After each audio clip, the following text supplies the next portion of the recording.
नमस्ते श्री गणेशाय नमः। श्री वेद पुरुषाय नमः। मां सरस्वत्यै नमः। श्री मां बेलादिव्यै नमः। श्रीमते रामानुजाय नमः। अस्मद्गुरुभ्यो नमः। अस्मत्परमगुरुभ्यो नमः। अस्मत्सर्वगुरुभ्यो नमः। श्री वेदांत महागुरुवे नमः। नमः परमहंसा स्वादित चरण कमल चिन्मकरंदाय भक्तजनमानस निवासाय श्रीरामचंद्राय ध्येयं सदा परिभवग्नमभीष्टदोहं तीर्थास्पदं शिवविरिञ्चिनुतं शरण्यं भृत्यार्तिहं प्रणतपालभवाब्धिपोतं वन्दे महापुरुष ते चरणारविन्दं। वंशी विभूषित कराननवनीरदाभा पीताम्बरादरुणबिम्बफलाधरोष्ठा पूर्णेन्दुसुन्दरमुखादरविन्द्रनेत्रा कृष्णात् परं किमपि तत्त्वमहं न जाने। नारायणं नमस्कृत्य नरं चैव नरोत्तमं देवीं सरस्वतीं व्यासं ततो जयमुदीरयेत्। कृष्णाय वासुदेवाय हरये परमात्मने प्रणतक्लेशनाशाय गोविन्दाय नमो नमः। जन्माद्यस्य यतोऽन्वयादितरतश्चार्थेष्वभिज्ञः स्वराट् तेने ब्रह्महृदाय आदिकवये मुह्यन्ति यत्सूरयः। तेजो वारिमृदां यथा विनिमयो यत्र त्रिसर्गो मृषा धाम्ना स्वेन सदा निरस्तकुहकं सत्यं परं धीमहि। कस्तूरीतिलकं ललाटपटले वक्षस्थले कौस्तुभं नासाग्रे वरमुक्तिकङ्करतले वेणुकरे कङ्कणं सर्वाङ्गे हरिचन्दनं सुललितं कण्ठे च मुक्तावलिं गोपाश्रीपरिपेष्टितो विजयते गोपालचूडामणि। नीलाम्बुजश्यामलकोमलाङ्घं सीतासमारोपितवामभागं पाणौ महासायकचारुचापं नमामि रामं रघुवंशनाथं। मनोजवं मारुततुल्यवेगं जितेन्द्रियं बुद्धिमतां वरिष्ठं वातात्मजं वानरयूथमुख्यं श्रीरामदूतं शरणं प्रपद्ये। या देवी सर्वभूतेषु शक्तिरूपेण संस्थिता नमस्तस्यै नमस्तस्यै नमस्तस्यै नमो नमः। सानन्दमानन्दवने वसन्तम् आनन्दकन्दं हृतपापवृन्दं वाराणसीनाथमनाथनाथं श्रीविश्वनाथं शरणं प्रपद्ये। त्रिवेणीं माधवं सोमं भरद्वाजं च वासुकिं वन्दे अक्षयवटं शेषं प्रयागं तीर्थनायकं विनायकं गुरुं भानुं ब्रह्मा विष्णुमहेश्वरः सरस्वती प्रणम्यादो सर्वकार्यात् सिद्धये लक्ष्मीनाथ समारंभा नाथयामुनिमध्यमा अस्मदाचार्य पर्यन्ता वन्दे गुरु परंपरा यो नित्यमच्युतपदाम्बुजयुग्मरुक्म व्यामोहतस्तदितराणि तृणाय मेने अस्मद्गुरुर्भगवतो सदैकसिन्धो रामानुजस्य चरणौ शरणं प्रपद्ये बंदौ गुरुपद पदुम परागा सुरुचि सुवास सरस अनुरागा अमीय मोरी मैं चूरन चारो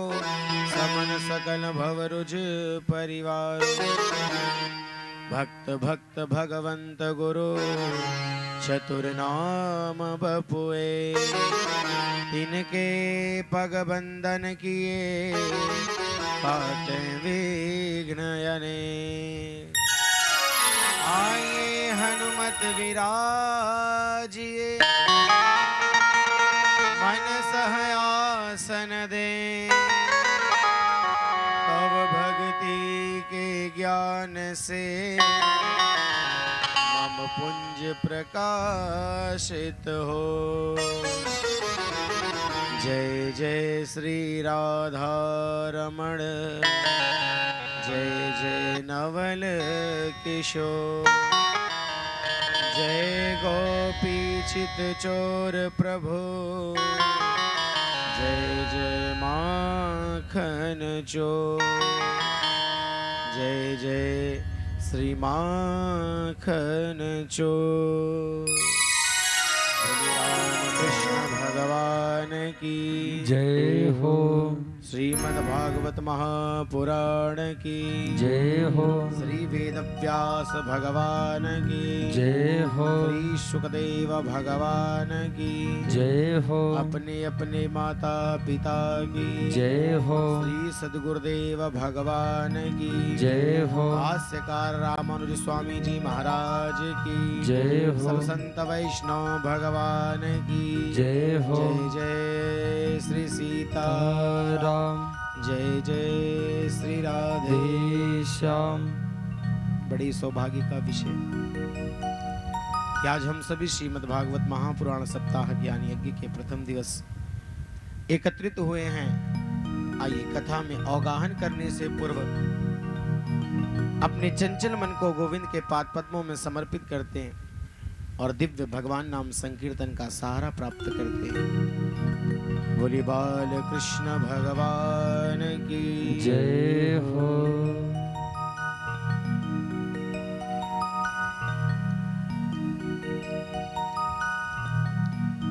मेरो राधा रमण गिरधारी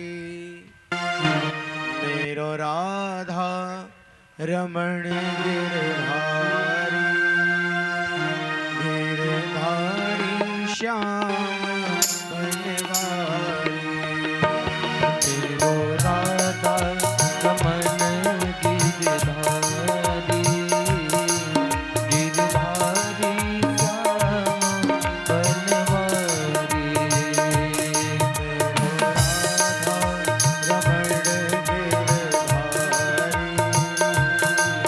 मेरो राधा रमण गिरधारी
वासुदेवा। श्री कृष्ण गोविंद हरे मुरारी हे नाथ नारायण वासुदेवा। हे नाथ नारायण वासुदेवा। हे नाथ नारायण वासुदेवा। हे लक्ष्मी नारायण वासुदेवा। हे लक्ष्मी नारायण वासुदेवा। श्री कृष्ण गोविंद हरे मुरारी हे नाथ नारायण वासुदेवा। श्री कृष्ण गोविंद हरे मुरारी हे नाथ नारायण वासुदेवा। श्री कृष्ण गोविंद हरे मुरारी हे नाथ नारायण वासुदेवा। श्री कृष्ण गोविंद हरे मुरारी हे नाथ नारायण वासुदेवा। राधे कृष्ण राधे कृष्ण राधे कृष्ण राधे राधे राधे कृष्ण राधे कृष्ण राधे कृष्ण राधे राधे राधे कृष्ण राधे कृष्ण राधे कृष्ण राधे राधे राधे कृष्ण राधे कृष्ण राधे कृष्ण राधे राधे राधे कृष्ण राधे कृष्ण राधे कृष्ण राधे राधे राधे राधे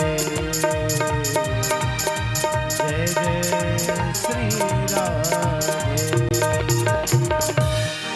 सच्चिदानंद रूपाय विश्वोत्पत्त्यादिहेतवे तापत्रय विनाशाय श्रीकृष्णाय वयं नमः।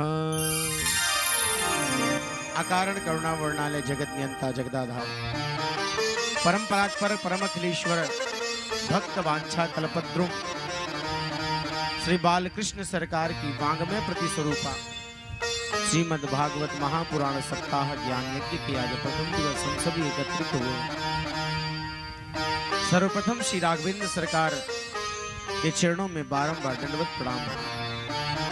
हमारे यज्ञ की रक्षा कर रहे, अपना सानिध्य प्रदान कर रहे अनंत संत बलवंत श्री हनुमंत लाल महाराज के चरणों में बारंबार दंडवत प्रणाम है।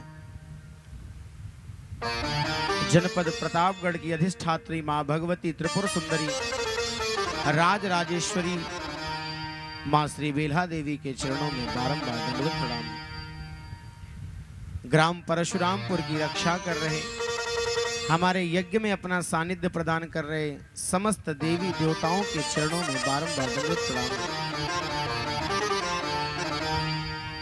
समस्त आचार्य के आचार्यत्व को, ब्राह्मण के ब्राह्मणत्व को, तपस्वी की तपस्या को, साधक की साधना को, योजक के योग को एवं संगीतज्ञ के संगीत को बारंबार नमन।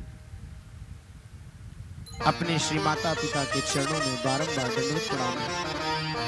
अपने श्री सद्गुरुदेव भगवान के कोमल पाद पद्मों में बारंबार दंडवत प्रणाम। बाबा श्री काशी विश्वनाथ मां जगज्जननी विंध्यवासिनी के चरणों में बारंबार दंडवत प्रणाम। कल कल विहारणी कलुष निवारणी भव भयहारिणी शंभु जटा विराजनी मां भगवती गंगा के चरणों में बारंबार दंडवत प्रणाम। श्रीधाम वृंदावन, श्रीधाम मथुरा, श्रीधाम तीर्थराज प्रयागराज, श्रीधाम अयोध्या, श्रीधाम काशी के चरणों में बारंबार दंडवत प्रणाम। ग्राम परशुरामपुर में विचरण कर रहे समस्त पतित पुनीत आत्माओं को बारंबार नमन। नमन है हमारे आचार्यों के अग्रज पंडित श्री राम जी को, आचार्य दीपक जी को, आचार्य व्यास जी को। विशेषतः नमन है हमारे मुख्य यजमान के संपूर्ण पितरों को, जिनके पुण्य कर्म से आज ये शुभ अवसर हम सबको प्राप्त हुआ है। इस दिव्य भागवत रसमयी ज्ञान गंगा का आयोजन कर रहे मुख्य आयोजक कर्ता पंडित श्री कमलेश शर्मा जी एवं उनकी धर्मपत्नी श्रीमती कांति देवी जी को बारंबार नमन। नमन है कमलेश जी के अनुज पंडित श्री मनोज शर्मा जी को एवं उनकी धर्मपत्नी श्रीमती अंजना शर्मा जी को। नमन है श्रीमती संतोष शर्मा जी को। नमन है स्वर्गीय सुभाष शर्मा जी को, स्वर्गीय लाल बहादुर शर्मा जी को और स्वर्गीय महावीर प्रसाद शर्मा जी। विशेषतः नमन है राजा परीक्षित के रूप में विराजमान हमारे मुख्य यजमान स्वरूप पंडित श्री कमलेश शर्मा जी एवं इनके संपूर्ण परिवार को, भैया देवेंद्र जी को, भैया प्रवीन्द्र जी को, छोटू को, सभी को जिन्होंने ये दिव्य आयोजित किया है और अपना पूर्ण सहयोग प्रदान कर रहे हैं। विशेषतः नमन है कथा पांडाल में विराजमान हमारी समस्त भक्तिमती माताओं के चरणों में। आप सभी देव मूर्तियों को बारंबार नमन है। आपके हृदय में विराजमान हमारे रामभद्र सरकार के चरणों में बारंबार दंडवत प्रणाम है। यूट्यूब के माध्यम से कथा श्रवण कर रहे समस्त भगवत रसिक माताओं को एवं देवमूर्तियों को बारंबार नमन है। भक्तों, आज हम सभी एकत्रित हुए हैं श्रीमद् भागवत महापुराण सप्ताह ज्ञान यज्ञ के आयोजन के फल को जानने के लिए, और इसी पांडाल में विराजमान हमारे आदरणीय चाचा पंडित अशोक राय जी को आपको भी बारंबार नमन है। तो व्यास जी महाराज ने श्रीमद् भागवत महापुराण की रचना की, लेकिन जब किसी विषय को जानते हैं या किसी विषय के चीज में जानना चाहते हैं तो सबसे पहले उसकी महत्वता को जानना चाहिए, है ना, कि इसका श्रवण करने से लाभ क्या है और इसमें बताया क्या जा रहा है।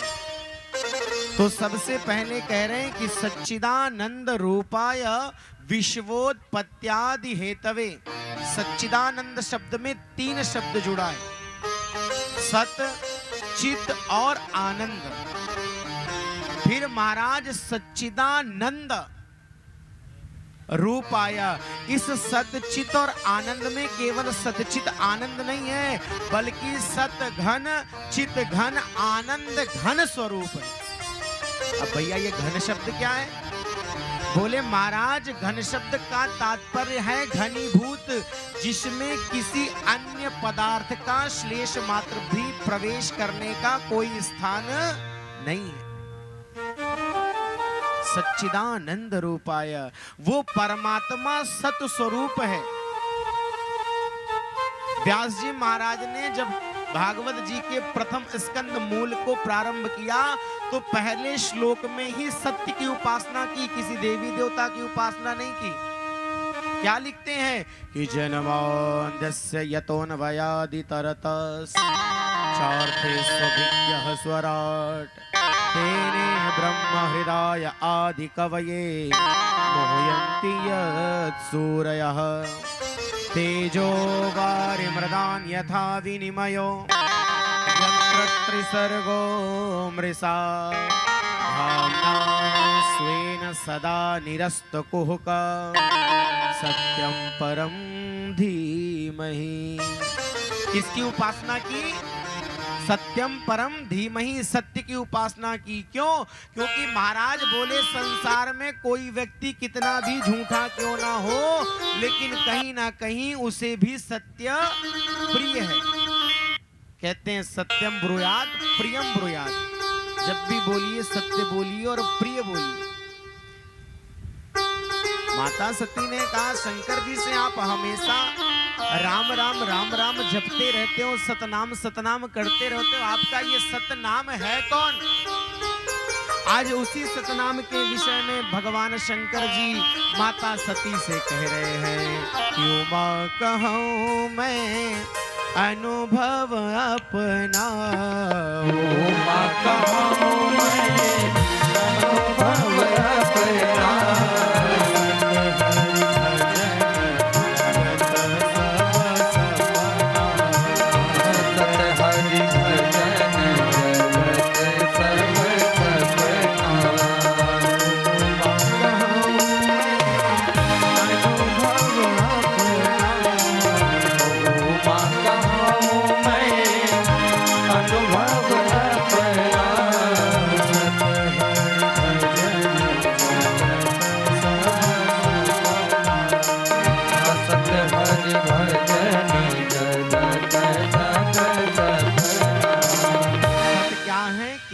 और केवल हरि का भजन। तो वो हमारा परमात्मा महाराज सतघन स्वरूप है, अर्थात असत्य का श्लेष मात्र स्थान उस परमात्मा के पास नहीं है। और जिस दिन सत्य से परिचय हो गया, उस दिन अपने आप ये चित्त उस सत्य की ओर आकर्षित हो जाएगा। भगवान श्री कृष्ण का नाम क्या है? श्री कृष्ण। और कृष्ण का अर्थ होता है कर्षति इति कृष्णः, जो किसी को अपनी ओर आकर्षित कर ले उसी को कृष्ण कहते हैं।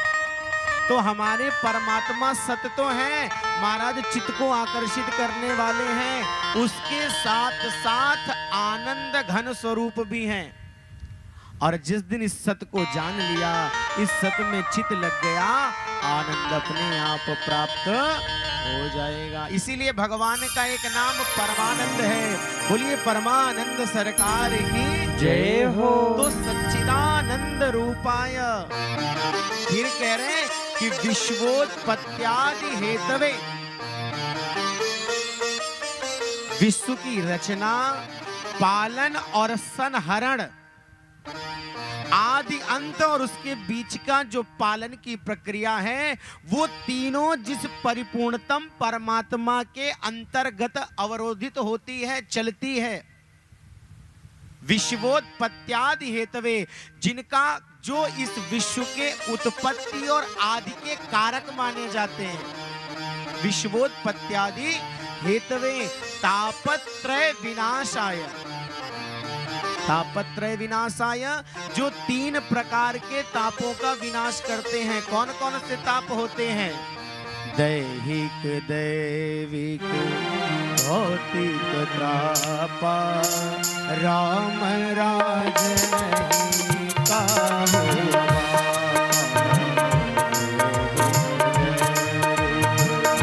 भौतिक ताप, राम राज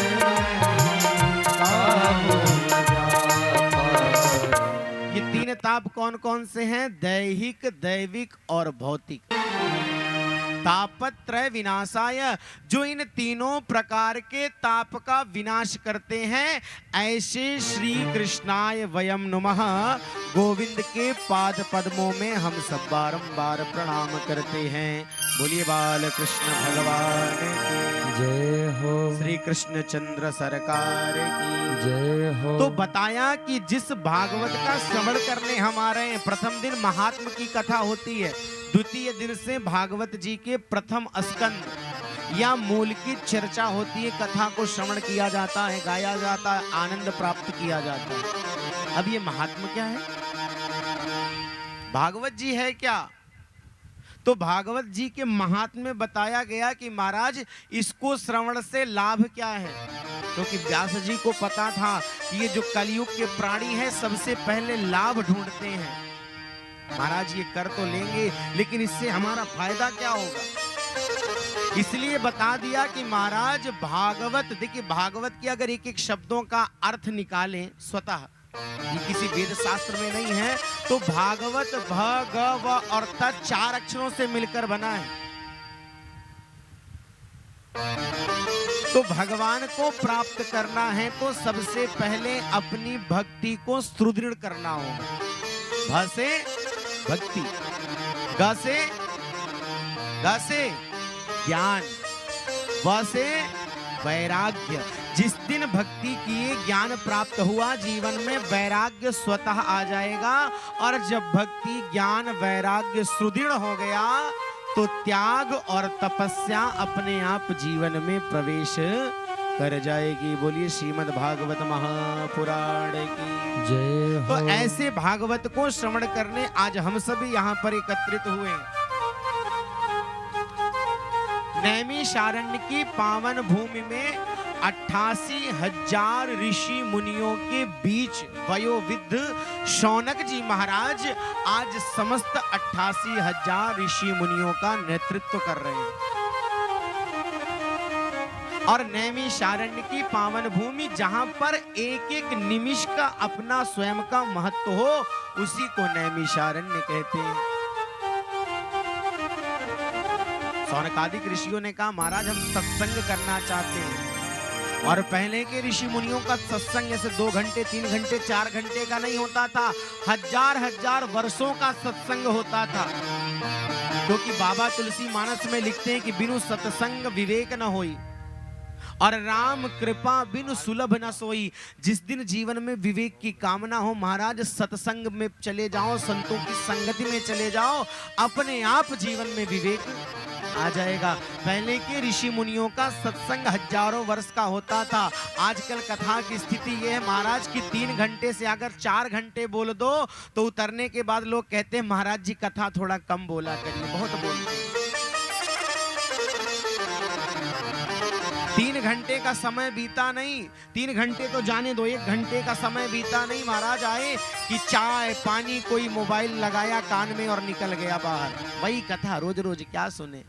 लेकिन हमारे पहले के ऋषि मुनि हजार वर्षों तक बिना जल भोजन ग्रहण किए भगवान के नाम का स्मरण करते थे, सत्संग करते थे। ब्रह्मा जी के पास गए, बोले महाराज कथा करना है, सत्संग करने के लिए स्थान चाहिए।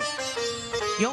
पहले इतनी सुविधा तो थी नहीं कि महाराज टेंट भी मिल जाएगा, साउंड भी मिल जाएगा, बढ़िया व्यासपीठ भी बन जाएगा ना।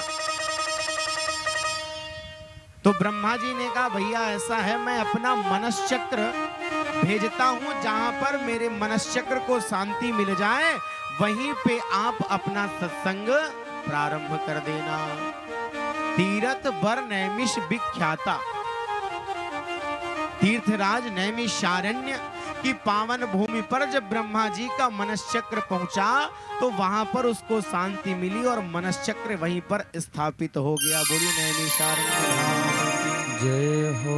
देखा होगा कभी नैमिषारण्य में गए हैं तो वही जो चक्र तीर्थ बना है, इसीलिए नैमिषारण्य को चक्र तीर्थ भी कहते हैं।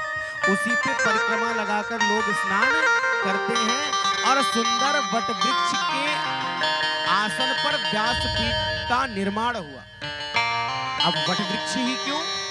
देखिए वट वृक्ष घनीभूत होता है और महाराज इसका स्वभाव ऐसा है कि अगर गर्मी हो, अत्यधिक गर्मी हो तो ये शीतलता प्रदान करता है, और शीतलता हो, ठंड का मौसम हो तो वट वृक्ष के नीचे गर्मी का अनुभव प्राप्त होता है। और जब तक घनघोर बारिश ना हो जाए तब तक नीचे बैठा व्यक्ति भीगने वाला नहीं।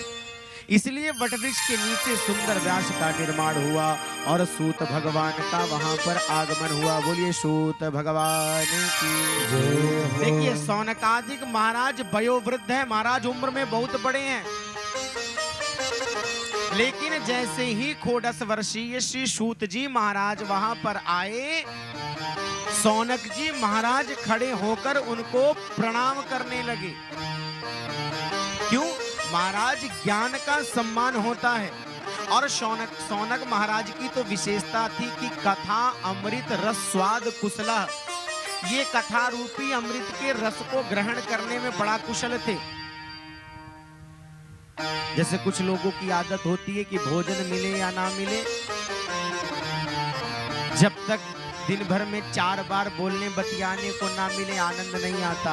वैसे ही महाराज ये सौनक जी महाराज थे कि इनको जल भोजन प्रसाद मिले या ना मिले, लेकिन कथा रूपी अमृत मिलना विशेष जरूरी था। इसलिए कथा अमृत रस स्वाद कुशलः।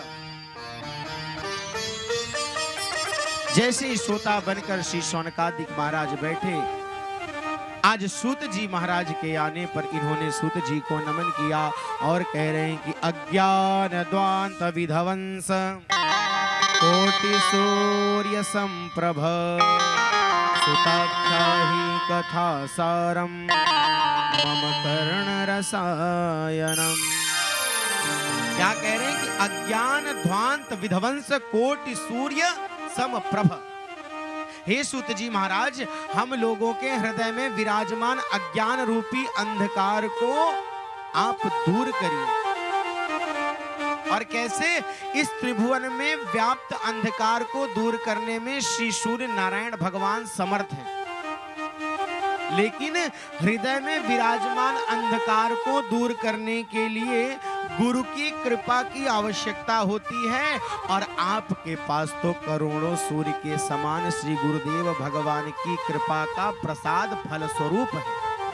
इसलिए अज्ञान ध्वांत विध्वंस, इस अज्ञान रूपी तिमर का विध्वंस कर दीजिए, नाश कर दीजिए, शांत कर दीजिए, बंद कर दीजिए।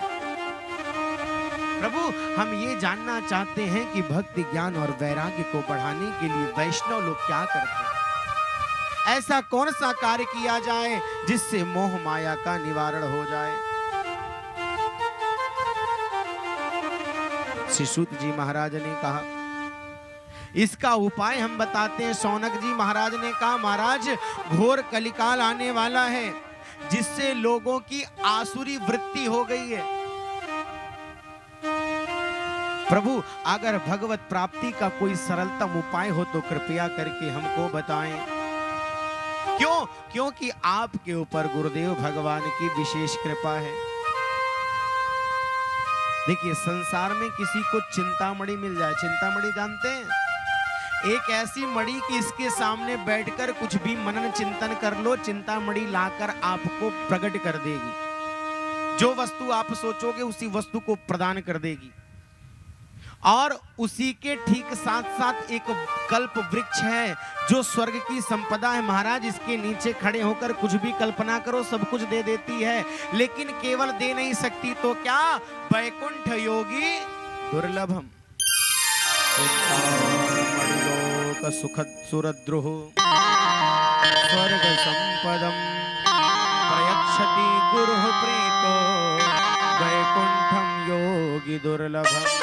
तो प्रभु चिंतामणि और कल्पवृक्ष सब कुछ देने में समर्थ हैं, लेकिन जो वैकुंठ योगियों को भी दुर्लभ है, जो वैकुंठाधिपति नारायण योगियों को भी दुर्लभ है, ऐसे नारायण को बिना गुरु कृपा प्रसाद के प्राप्त नहीं किया जा सकता।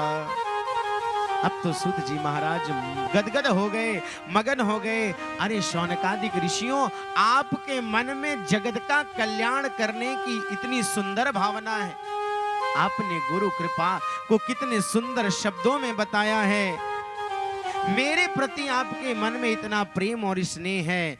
अब सावधान होकर सुनिए, मैं आपको एक सरलतम साधन सुनाता हूं। क्यों कह रहे हैं सावधान होकर सुनिए? सावधान तया श्रुणु। क्यों? जब कोई व्यक्ति आपको कोई विशेष वस्तु देता है तो क्या कहता है? भैया थोड़ा संभाल के रखना। तो आज सूत जी महाराज बहुत विशेष वस्तु ज्ञान इन ऋषियों को प्रदान करने जा रहे हैं, इसलिए कह रहे हैं कि सावधान तयः शृणु, सावधान होकर श्रवण करो। सूत जी महाराज ने कहा कि ऋषियों, इस संसार में सबसे बड़ा डर है तो किसका? बोला करिए थोड़ा आप लोग भी। आप लोग आपस में पीछे बैठ के गुटरू गुटरू करते हैं, वो यहाँ से दिखाई देता है। और हमारी बड़ी गंदी आदत है कि हम ऐसे उंगली दिखा के टोक देते हैं और लाइव वाला भैया कैमरा घुमा देता है। तो बिल्कुल आपस में बात नहीं करें। संसार में सबसे बड़ा डर किसका है? अभी पता लग जाए कि भूकंप आने वाला है तो सब भाग जाएंगे, कथा पंडाल पूरा खाली हो जाएगा। सबसे बड़ा डर है तो किसका? मृत्यु का। इस संसार में मृत्यु का भय हर प्राणी को आक्रांत किए है। और महाराज इसका नाम ही मृत्यु लोक है। जो आया है वो जाएगा, आया है सो जाएगा। राजा रंग फकीर, और कोई सिंहासन चढ़ चला, कोई बंधा जंजीर। तो जो सिंहासन चढ़ के चला उसने भगवान का भजन किया और भगवान के पार्षद लेने आए। और जिसने दुष्ट कर्म किया, दुराचार, अत्याचार, पापाचार किया, उसको लेने के लिए मोटी सी जंजीर लेके काले काले यमराज के काले काले दूत आते हैं। इसका नाम क्या है? संसार। संसरति इति संसारः।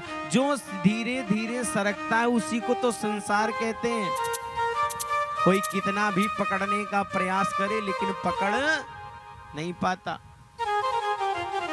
जब आनंद का समय आता है, जिस समय में हमको आनंद आता है तो लगता है कि ये घड़ी एक क्षण और रुक जाए, लेकिन रुकती है? नहीं रुकती। और वहीं भगवान न करे कोई कष्ट का समय आ जाए तो महाराज ऐसा लगता है कि वो समय बीतते नहीं बीत रहा है। ये संसार है, इसमें हम किसी भी क्षण, मिनट, घड़ी, पहर, दोपहर, पल किसी चीज को पकड़ नहीं सकते। जो धीरे धीरे सरकता उसी को संसार कहते हैं। संसरति संसारा। लेकिन ऋषियों, इस मृत्यु के भय को मुक्त करने का एक बड़ा सुंदर उपाय मेरे पास है। कौन सा उपाय है? वही उपाय जो महाराज परीक्षित के सामने जब मृत्यु का भय प्रकट हुआ, शमीक ऋषि के पुत्र ने महाराज परीक्षित को श्राप दिया कि आज से 7वें दिन तक्षक नामक सर्प के दंश से तुम्हारी मृत्यु हो जाएगी। परीक्षित जी प्रायश्चित की आग में ज्वले और जलकर सीधे सुखतीर्थ स्थान पर पहुंच गए। सुखतीर्थ कहाँ है? मुजफ्फरनगर के पास में है सुखतीर्थ क्षेत्र, गंगा का किनारा। और वहीं पर श्री सुखदेव भगवान का आगमन हुआ और श्री सुखदेव भगवान ने 7 दिन में परीक्षित जी को ये भागवत रूपी औषधि को ग्रहण कराया, पिलाया और मृत्यु के भय से मुक्त कर दिया। कलयुग में प्रकट किया कि काल व्याल मुख ग्रास त्रास निर्णास हेतवे श्रीमद् भागवतम शास्त्रो कलोकीरेण भाषितम् सुखदेव भगवान कीरेण सुखेन भाषितम्। महाराज तोता बड़ा मीठा बोलता है, लेकिन क्या बोलता है? वही बोलता है जो उसको सिखाया जाता है। तो सुखदेव भगवान ने भी अपनी गुरु परंपरा से जो प्राप्त किया, उस परंपरा के अंतर्गत रहते हुए आते हुए इस भागवत रूपी रस को परीक्षित जी के सामने परोस दिया। लेकिन आजकल के कथावाचक इसको बड़ा सुंदर श्रवण कराते हैं। पहुंचे, कथा प्रारंभ किए, ये हुआ। फिर एक माता जी थी, एक बहू थी, शीशे में मुंह दिखे, शीशा गायब हो गया, इत्यादि इत्यादि प्रपंच की कहानियां खूब श्रवण कराते हैं। और यहाँ पर वेदव्यास भगवान बता रहे हैं कि वक्ता कैसा होना चाहिए, श्रोता के गुण क्या है, एक एक चीज पर विशेष ध्यान दिया गया है। महात्म्य, विधि और महत्व को बताया ही गया है कि इसको श्रवण कैसे करना चाहिए और इसको श्रवण करने से हमारे जीवन में क्या परिवर्तन होगा। तो महाराज जब इस भागवत रूपी अमृत को परीक्षित जी के सामने परोसा, तो सूत जी महाराज कह रहे कि ऋषियों, काल व्याल मुख ग्रास त्रास निर्णास हेतवे श्रीमद् भागवतम शास्त्रो कलो कीरेण भाषितम। श्री सुखदेव भगवान ने अपने गुरु परंपरा से प्राप्त श्रीमद् भागवत रूपी फल को श्री परीक्षित जी को परोस दिया। अब जैसे ही सुखदेव भगवान परीक्षित जी को ये कथा रूपी अमृत प्रदान करने जा रहे थे, महाराज सुधा कुंभम गृहीत्वैव देवास्तत्र समागमन। सुधा कुंभम गृहीत्वैव देवास्तत्र समागमम। स्वर्ग से देवता अमृत का कलश लेकर श्री सुखदेव भगवान के पास आ गए और कह रहे हैं कि महाराज, आप मृत्यु का भय दूर करने के लिए परीक्षित को भागवत सुना रहे हैं, ऐसा करिए कि ये स्वर्ग का अमृत आप परीक्षित जी को पिला दीजिए, मृत्यु से मुक्त हो जाएंगे और ये भागवत रूपी अमृत आप हमको प्रदान कर दीजिए। तो सुखदेव जी ने कहा, ये देवता इतने परमार्थी कब से हो गए, परोपकारी कब से हो गए? महाभारत के आदि पर्व में एक प्रसंग आता है, कौन? गरुड़ की मां वनिता, इसको सर्पों का दासित्व प्राप्त था। सर्पों की माता कद्रु ने वनिता से कहा, मैं तुझे श्राप मुक्त तभी करूंगी गरुड़, अगर तू अपनी माता को श्राप मुक्त कराना चाहता है तो स्वर्ग से अमृत लाकर मुझे प्रदान कर दे, मैं तेरी मां को दासत्व से मुक्ति कर दूंगी।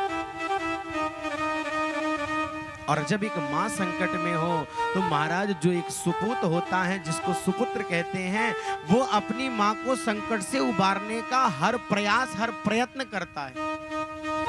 गरुड़ देव भी पहुंच गए स्वर्ग पे, सभी देवता रोकते रह गए, लेकिन गरुड़ देव को कोई रोक नहीं पाया, इंद्र को भी परास्त कर दिया।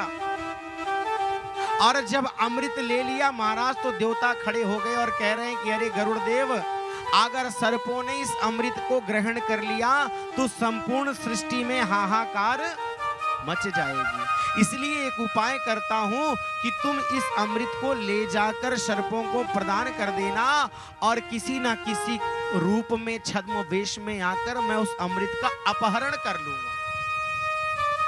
कहने का तात्पर्य कि जो देवता एक पुत्र को उसकी मां के दासत्व से मुक्त कराने के लिए मांगने पर इस अमृत को नहीं दिया, आज वही देवता इतने परमार्थी कैसे हो गए। सुखदेव भगवान कहते हैं ना हमने बुलाया ना परीक्षित ने बुलाया, फिर ये देवता आ कैसे गए।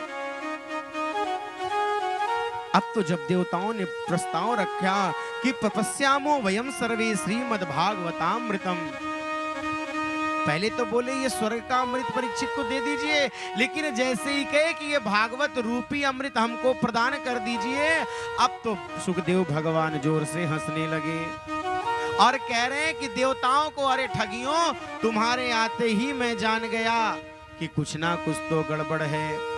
अरे जब महर्षि दधीचि को तुमने दंडवत किया और उनके प्रसन्न होने पर उनकी हड्डी मांग ली और उसका वज्र बना लिया, स्वकार्य कुशलासुरा, तुम देवता अपने कार्य को करने में, अपने कार्य को संपन्न करने में कुशल हो।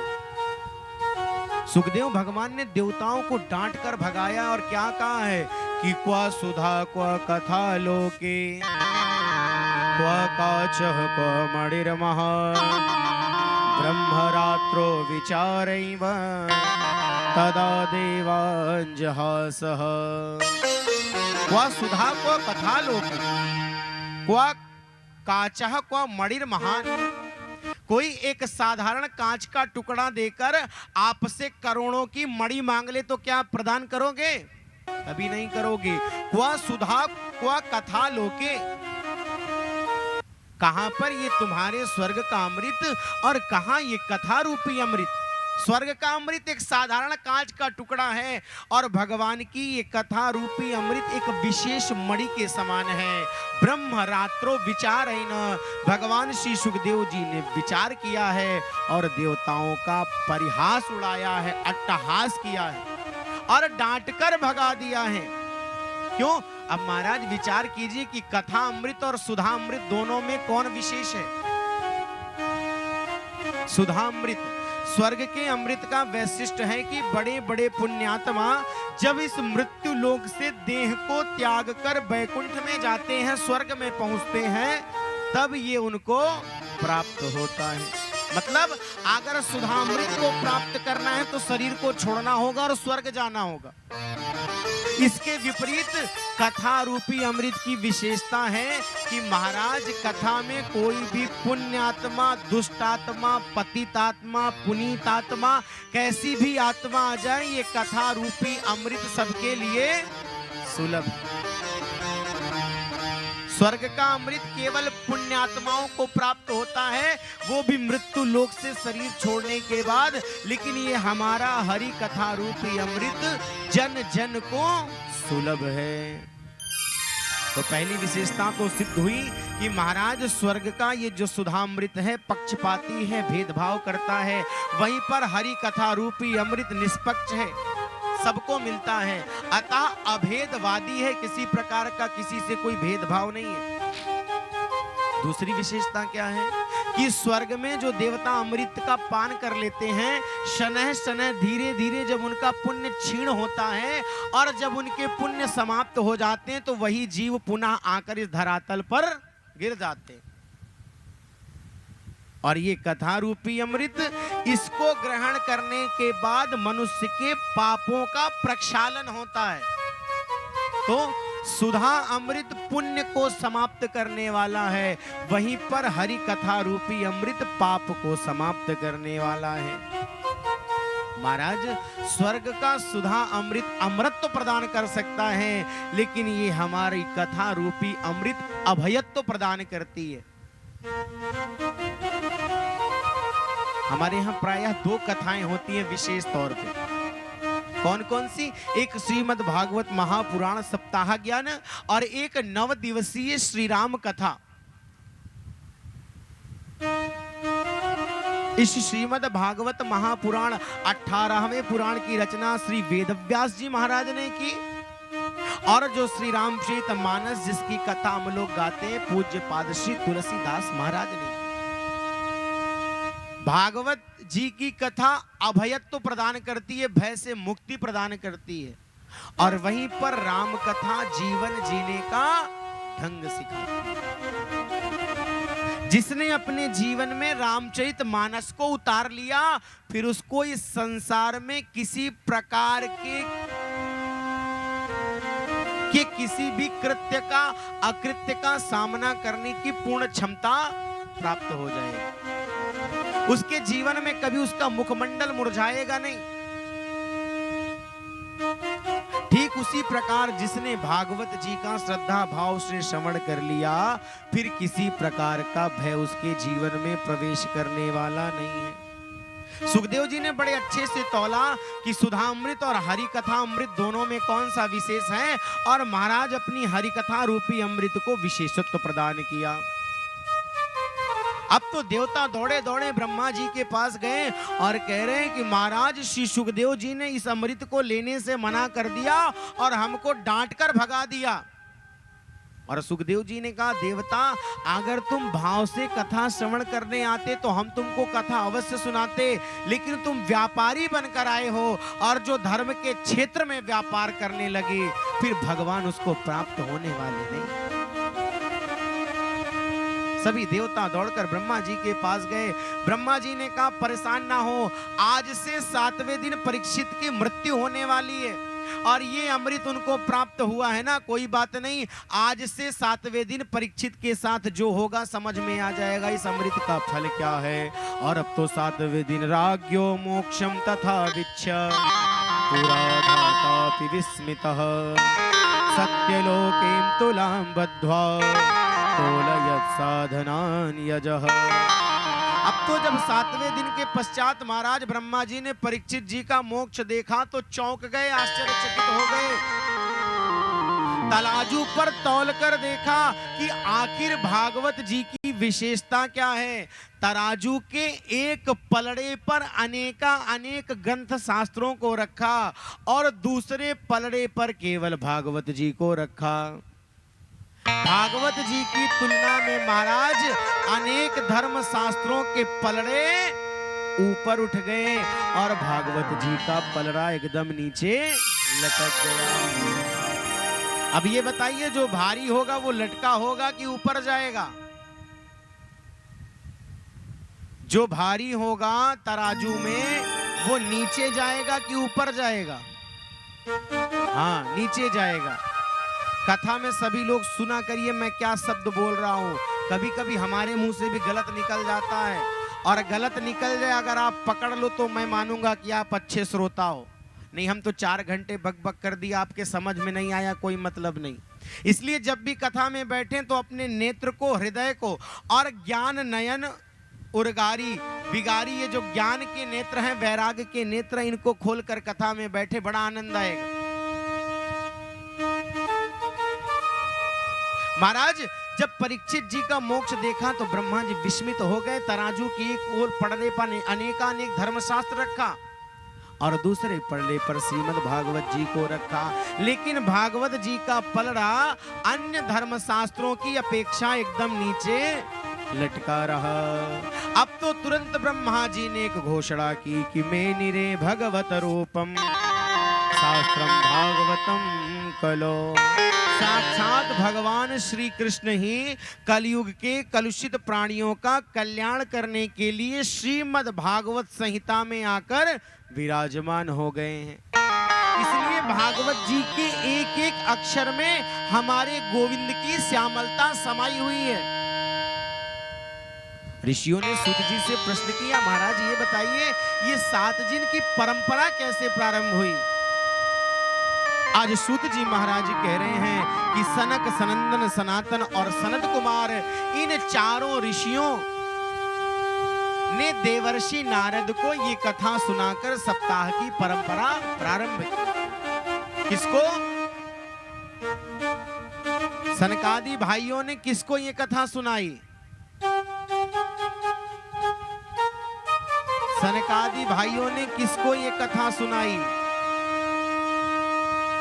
खूब भागवत आप लोग सुनते हैं। और अभी मैंने बताया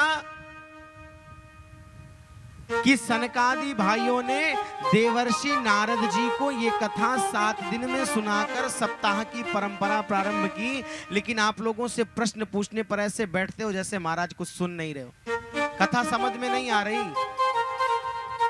ऐसे ऐसे तो कर दीजिए, कम से कम समझ में आए कि आप लोग को समझ में आ रही कि नहीं। कथा समझ में आ रही, तो जब समझ में आ रही तो प्रश्नों का उत्तर दिया करिए। सनकादि भाइयों ने किसको ये कथा सुनाकर सप्ताह की परंपरा प्रारंभ की? देवर्षि नारद को। बोलिए नारद भगवान की जय, सनकादि ऋषियों की जय। अब तो तुरंत सनकादि ने प्रश्न किया, महाराज नारद जी तो 1 घड़ी 2 घड़ी से ज्यादा कहीं टिकते नहीं, ऐसे नारद जी ने 7 दिन बैठकर इस कथा को श्रवण कैसे कर लिया?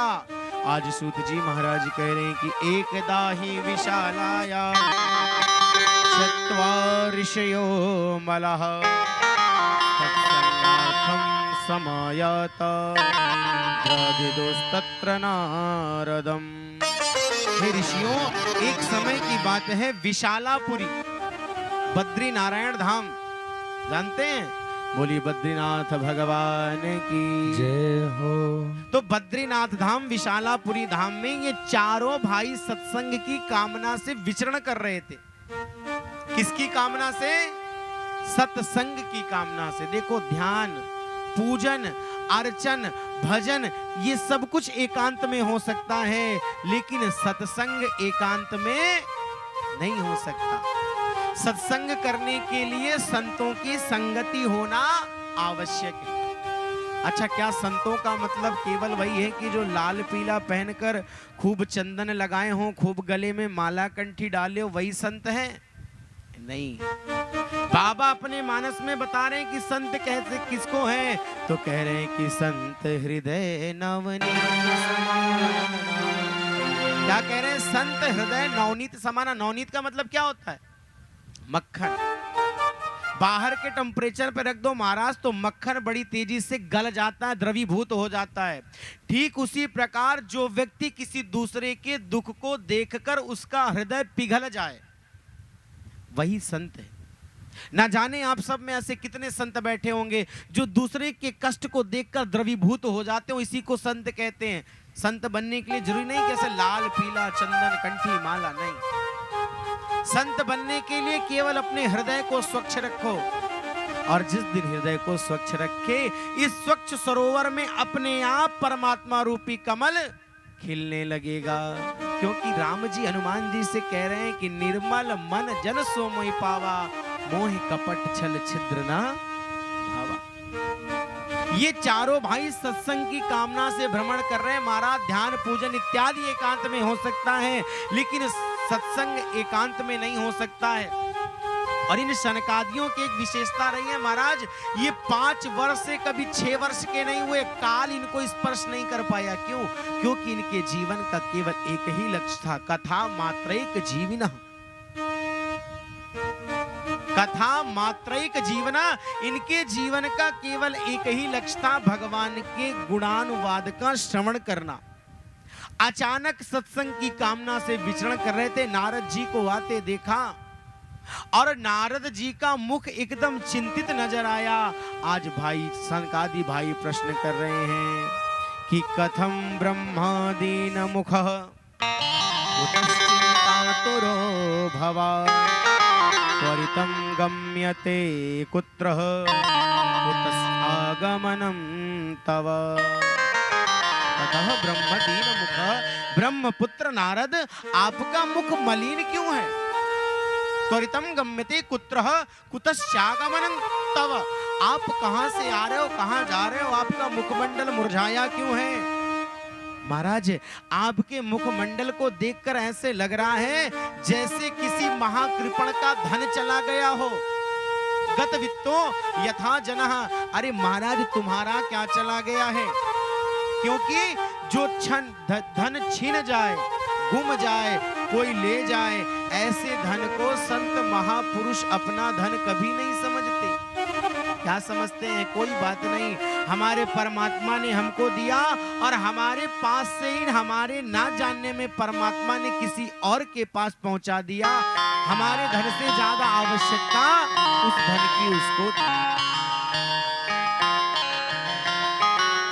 और महाराज नारद जी, संतों का धन तो ऐसा धन है जिसको संसार में चुराने वाला कोई नहीं है। और महाराज महात्माओं का धन देखना हो तो कभी माघ मेले में आओ, प्रयाग में आओ, अयोध्या जाओ, वृंदावन में जाओ, सभी क्या कहते हैं? यह हमारो धन राधा, श्री राधा, श्री राधा, हमारो धन राधा, श्री राधा, हमारो धन राधा, श्री राधा, श्री राधा, हमारो धन राधा, श्री राधा, श्री राधा, परम धन राधा, राधा, राधा, राधा, राधा, परम धन राधा, राधा, राधा, राधा, परम धन राधा, राधा, राधा, राधा, परम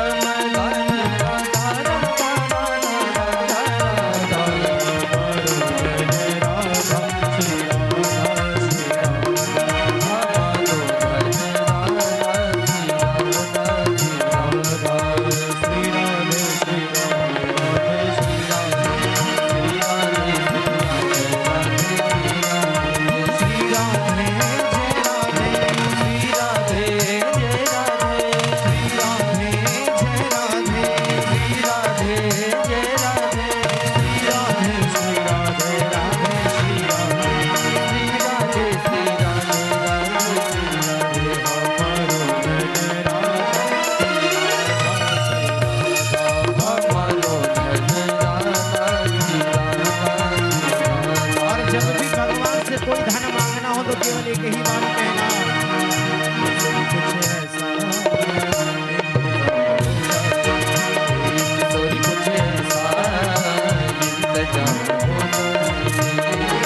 सरकार की जय हो। तो ऐसे प्रभु के नाम को संत अपना परम धर्म मानते हैं, अपना धन मानते हैं, जिसको इस संसार में चुराने वाला कोई नहीं है। फिर नारद जी, तुम तो ऐसे वीतगत मुक्ति संग हो कि दुनिया में आज तक अपने लिए एक झोपड़ी नहीं बनाई, कुछ इकट्ठा नहीं किया। महाराज फिर यह आपका मुख लटका क्यों है? आज नारद जी अपने चारों अग्रजों को प्रणाम कर रहे हैं और कह रहे हैं कि भैया मैं इस संसार में सत्संग की कामना से विचरण कर रहा था। मैं सोचा कि भगवत रसिकों के बीच बैठकर कुछ भगवत चर्चा कहूंगा, सुनूंगा। इस संसार में यत्र तत्र सर्वत्र मैंने भ्रमण कर लिया, लेकिन मुझे सत्संग का आनंद कहीं नहीं मिला। भैया मैंने कोई भी तीर्थ नहीं छोड़ा, पुष्करम च प्रयागम च काशीम गोदावरीम तथा हरिक्षेत्रम कुरुक्षेत्रम श्रीरंगम सेतुबंधनम एवमादिषु तीर्थेषु भ्रममाण इतस्ततः। भैया मैं पुष्कर, प्रयाग, काशी, गोदावरी, हरि क्षेत्र, कुरुक्षेत्र, रंग क्षेत्र, सेतु बंधन सब जगह भ्रमण कर लिया, मेरे मन को कहीं शांति प्राप्त नहीं हुई। और तीर्थेषु भ्रमणात् इतस्ततः, इन सभी तीर्थों का भ्रमण करते हुए मैं इस स्थान पर आया। लेकिन जब तीर्थों में आनंद नहीं मिला तो मैंने सोचा कि चलूं और चलकर संतों के पास कुछ आनंद को प्राप्त कर लूं। लेकिन भैया आज के संत पाखंड निरतः संत, आज के संत भी प्रायः पाखंड पारायण होते जा रहे हैं। ये पाखंड क्या है? पापस्य खंडः पाखंडः, पाप का ही एक खंड है जिसको कहते हैं पाखंड। अब इस पाखंड को देखना हो तो कभी कभी गांव में खूब काला काला कपड़ा, लाल लाल कपड़ा पहनकर पूरे शरीर पे भभूति लगाकर आते हैं और ऐसे हाथ करते हैं, ऐसे फूंकते हैं और आपको शिवलिंग प्रकट करके दिखा देते हैं। और माता जी लोग क्या करती हैं, ले आके अपना गहना होना सब दे देती। हाँ बाबा आप सब जानते हैं, अंतर्यामी है, कृपा करिए 4 तोला का 8 तोला हो जाए। बाबा ने कहा बेटा अंदर थोड़ा अक्षत ले आओ, देवी जी अंदर गई और बाबा जी 9 2 11 हो गए। तो महाराज पाखंड की परिभाषा ही है पापस्य खंडः पाखंडः, जो पाप का ही एक खंड है। देखो देखने में तो धर्म लगता है लेकिन धर्म होता नहीं है, वो पाखंड है।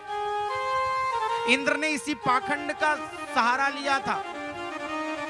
जब पृथु महाराज यज्ञ करने लगे तो इंद्र को लगा कि अगर ये शतक्रतु हो गया, 100 यज्ञ पूर्ण कर लिया तो मुझे अपनी गद्दी छोड़नी पड़ेगी। इसलिए महाराज यज्ञ के अश्वमेध घोड़े को इंद्र चुरा कर लेकर गया और छद्म वेश में आया, पाखंड का सहारा लिया। वेदव्यास भगवान कहते हैं कि वहीं से तो पाखंड की परंपरा प्रारंभ हुई। और इस बात को मैत्रेय मुनि विदुर जी को बता रहे हैं। तो नारद जी ने कहा, संतों के पास गया, महाराज मन और अशांत हो गया क्योंकि पाखंड निरतः संतः मिथ्या रंब दंब रति जोई, ताकहु संत कहाई सब कोई। जो जितना ज्यादा झूठ बोल सके, जितना ज्यादा माया फैला सके, आजकल के लोग उसको उतना बड़ा संत मानते हैं। तो मैंने सोचा कि चलो थोड़ा गृहस्थों के यहाँ शायद कुछ आनंद प्राप्त हो जाए। तपसी धनवंत दरिद्र ग्रही, कलि कौतुक जात न तात कहीं, कलि कौतुक जात न तात कहीं। महाराज पहले संत जितना विरक्त होता था उतना ज्यादा उनका नाम होता था या उतना ज्यादा महान माना जाता था। लेकिन आज का संत जितना वैभव संपन्न हो जाए, अरे हमारे गुरु जी के 4 आश्रम हैं, सब आश्रम के हर कमरे में एसी लगी, बड़े फक्र से लोग बताते हैं। महाराज संत वो है जो ऐशो आराम की जिंदगी छोड़ दे, कहीं पर मिल जाए चला जाए। अब ये नहीं कि कलश यात्रा में विलंब हुआ तो धूप में पैर जलने लगा। महाराज जी आप विलंब कर दिए, अब बताइए हम लोग तो बड़े परेशान हो गए। ओ महाराज वास्तविक भगवान का भक्त वही है। देखो भगवान अपने भक्तों की खूब परीक्षा लेता है, किसके अंदर कितना धैर्य है। धीरज धर्म मित्र रुनारी, आपद काल परखिए चारी। धैर्य को कभी छोड़ना नहीं चाहिए।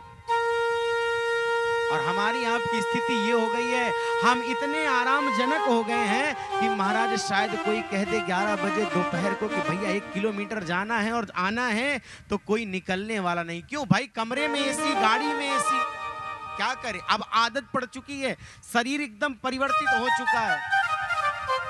तो नारद जी ने कहा कि महाराज संतों के यहाँ गया तो मन एकदम खिन्न हो गया। क्यों? क्योंकि आजकल के लोग उन्हीं को वास्तविक संत मानते हैं जिनके पास जितनी धन संपदा, जितना बड़ा आश्रम, जितना दिखावा, जितना लाली पीली काला, उतना ही बड़ा संत। बाबा भी लिखते हैं कि जाके नख अरु जटा विशाला, ते तापस प्रसिद्ध कली काला। तो महाराज मैं गृहस्थों के यहाँ गया, तपसी धनवंत दरिद्र गृही, कलि कौतुक तात न जात कही। अब आपको गृहस्थों के यहाँ की स्थिति क्या बताऊं कि तरुणी प्रभुते गे है। तरणी प्रभुता गेहे श्यालको बुद्धिदायकः कन्या विक्रयणो लोभा दंपत्तिनां च कल्कनम्। मैंने देखा कि गृहस्थों के यहाँ माता पिता की सेवा तब तक है जब तक मकान और खेत का कागज अपने नाम पर ट्रांसफर ना हो जाए, जब तक सासू जी की तिजोरी की चाबी ना मिल जाए तब तक सासू जी और ससुर जी की खूब सेवा है, जब तक ससुर जी की पेंशन आ रही तब तक सासू जी ससुर जी की खूब सेवा है। लेकिन जैसे ही महाराज सब कुछ मिला सो सासू माँ और ससुर जी की खटिया निकालकर खेत में रख दी। ये नारद जी बता रहे उस समय की बात। लेकिन आज के समय में क्या है भाई, खेत नहीं बचा है, इसलिए तो बड़े बड़े वृद्धाश्रम बन रहे हैं और लोग ले जाते हैं अपने माता जी और पिताजी को वृद्धाश्रम में छोड़ आते हैं। हम तो ये सोचते हैं महाराज कि क्या उस बेटे के हृदय में थोड़ा भी धक्का नहीं लगता कि जिस माँ ने जिस पिता ने जीवन भर तुमको पाला, अपने खून पसीने की मेहनत से तुमको पढ़ाया, तुम्हारा विवाह किया, तुमको इस योग्य बनाया कि आज तुम इतना बड़ा निर्णय ले रहे हो कि अपने जन्म देने वाली माता और जीवन बनाने वाले पिता को ले जाकर एक वृद्धाश्रम में छोड़ रहे हो। आज का समाज इतना स्वार्थी हो गया है, आज के पुत्र इतने स्वार्थी हो गए हैं कि जन्म जिस माँ के कोख से जन्म लिया है, एक भजन है कि जिस माँ ने तुमको जन्म दिया दिल उसका दुखाना ना चाहिए, जिस पिता ने तुमको पाला है उसे कभी सताना ना चाहिए। लेकिन आजकल के लोग क्या करते हैं महाराज, माता जी पिताजी को ले जाके वृद्धाश्रम में छोड़ा। और इतना ही नहीं कह रहे महाराज, कन्या विक्रीणो लोभा दंपत्ति नाम च कलकनम। अब तो विवाह भी सौदे पे होने लगे हैं। पहले समधि हुआ करते थे, समधि मतलब जिन दोनों की बुद्धि एक जैसी हो, विचार एक जैसा हो, परिवार खानदान एक जैसा, उनको समधि कहते थे। इसीलिए आजकल समधि उमधि नहीं होते, भैया होने लगे। क्यों? क्योंकि महाराज अब तो व्यापार होता है, क्रय विक्रीणो।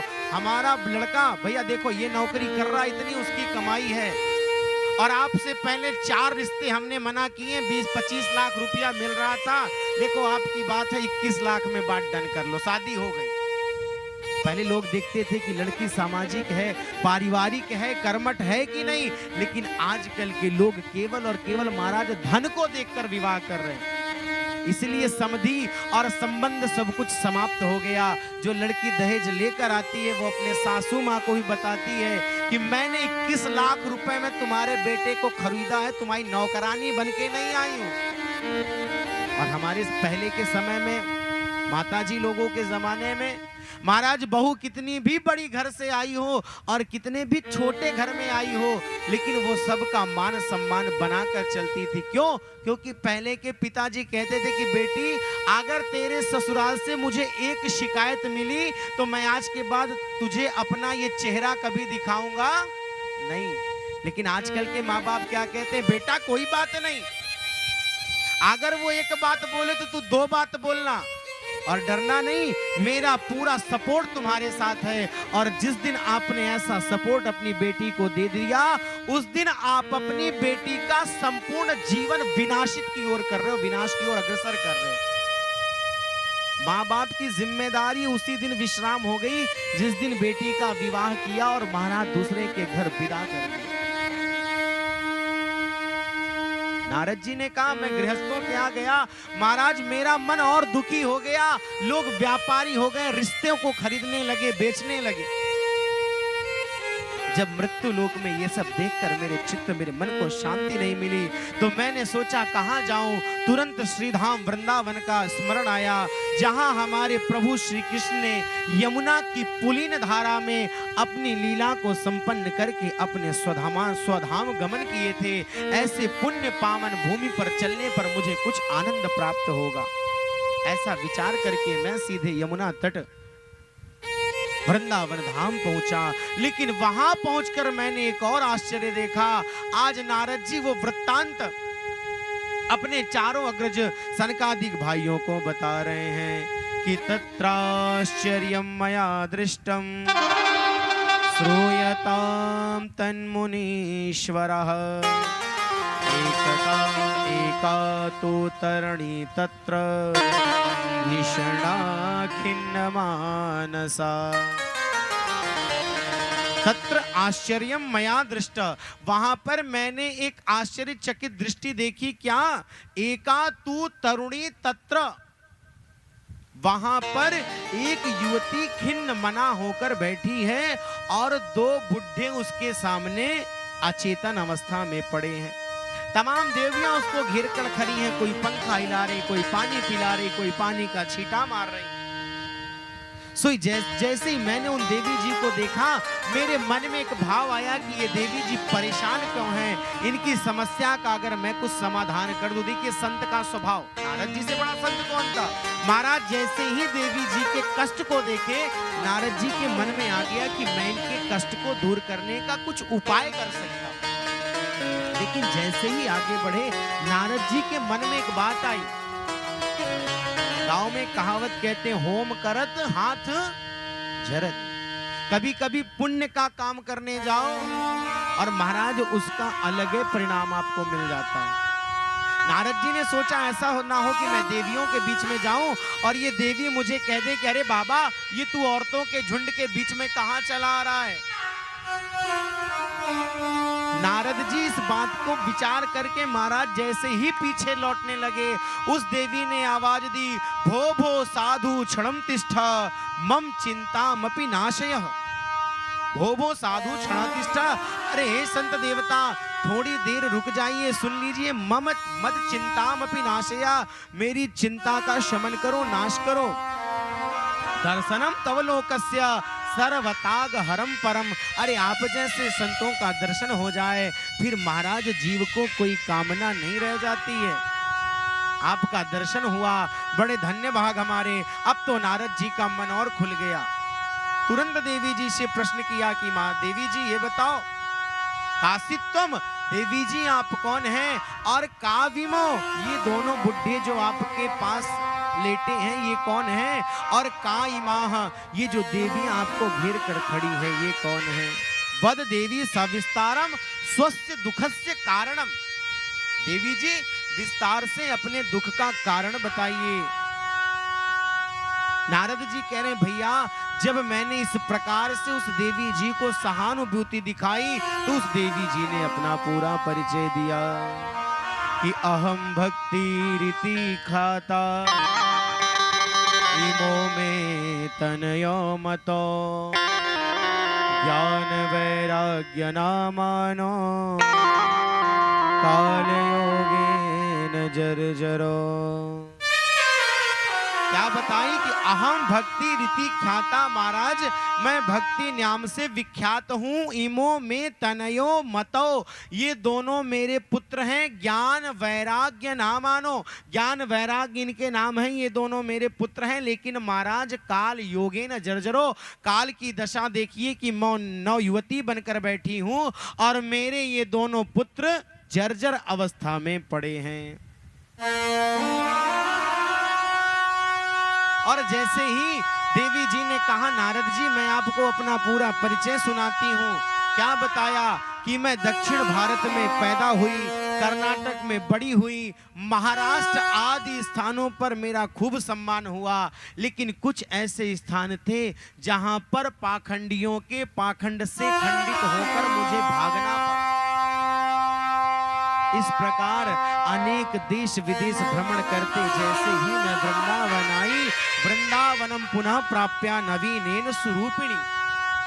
इस स्थान पर आते ही मैंने नवीन रूप को प्राप्त कर लिया, लेकिन मेरे पुत्र ज्ञान और वैराग्य बुढ़े हो गए। और अगर मेरे पुत्रों की यही स्थिति रही तो इदम स्थान परित्यज्य विदेशो गम्यते मया, इस स्थान को त्याग कर मैं विदेश चली जाऊं। नारद जी ने एक क्षण में सारी स्थिति को समझा और विचार किया कि भक्ति ज्ञान और वैराग्य ये तीनों एक दूसरे के पूरक हैं। अगर ज्ञान वैराग्य कमजोर है तो महाराज भक्ति फिर कोई फल देने वाली नहीं है।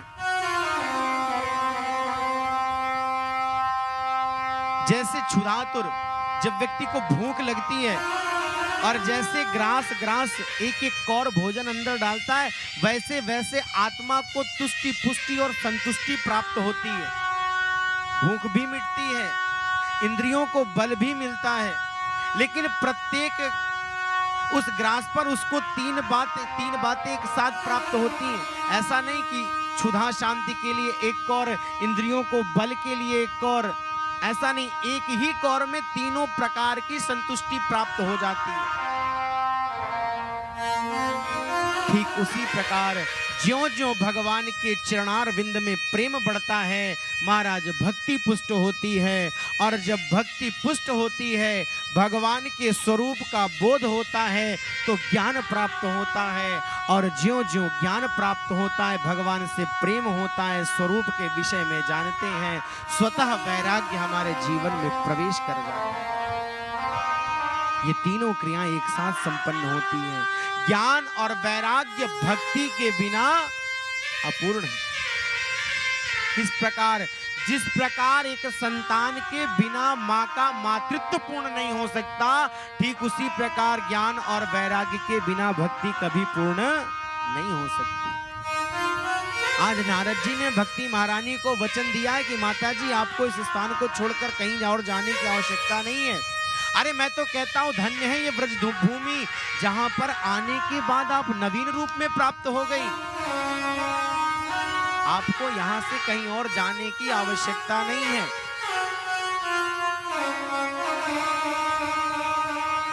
भक्ति महारानी ने कहा, नारद जी, काल योगे ने जर्जरों, ये कलयुग का प्रभाव है। अगर कलयुग इतना दुष्ट था तो भगवान ने कलयुग को दंड क्यों नहीं दिया?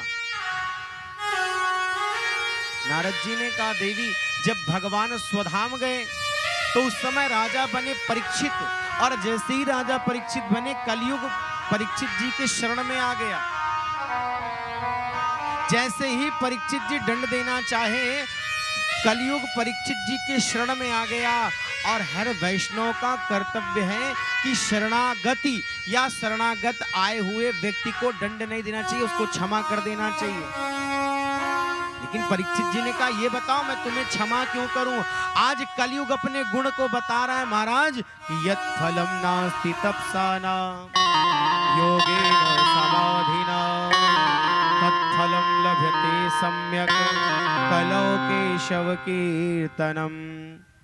यत् फलम नास्ति तपसाना योगेन समाधिना। अरे जो फल बड़े बड़े योग तपस्या समाधि करके प्राप्त नहीं हो सकते, कलयुग में तत्फलम लभते सम्यक कलौ केशव कीर्तनम। कलयुग में केशव के कीर्तन करने मात्र से ऐसे फल प्राप्त हो जाते हैं। बाबा तुलसीदास मानस में लिख रहे हैं कि कलयुग केवल हरि गुण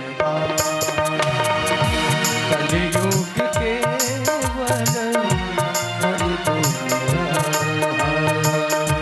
गावत नर पावहि भवता,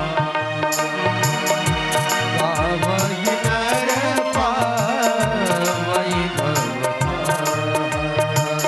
कलयुग केवल हरि गुण गाहा, कलयुग केवल हरि गुण गाहा। गावत नर पावहि भवता। गावत नर पावहि भवता। कलयुग केवल हरि गुण गाहा, और जैसे ही गा लिया गावत नर पावहि भवथा। देवी जी कलयुग के इसी गुणकर देखकर महाराज परीक्षित प्रसन्न हो गए और कलयुग को अपने राज्य में स्थान दे दिया।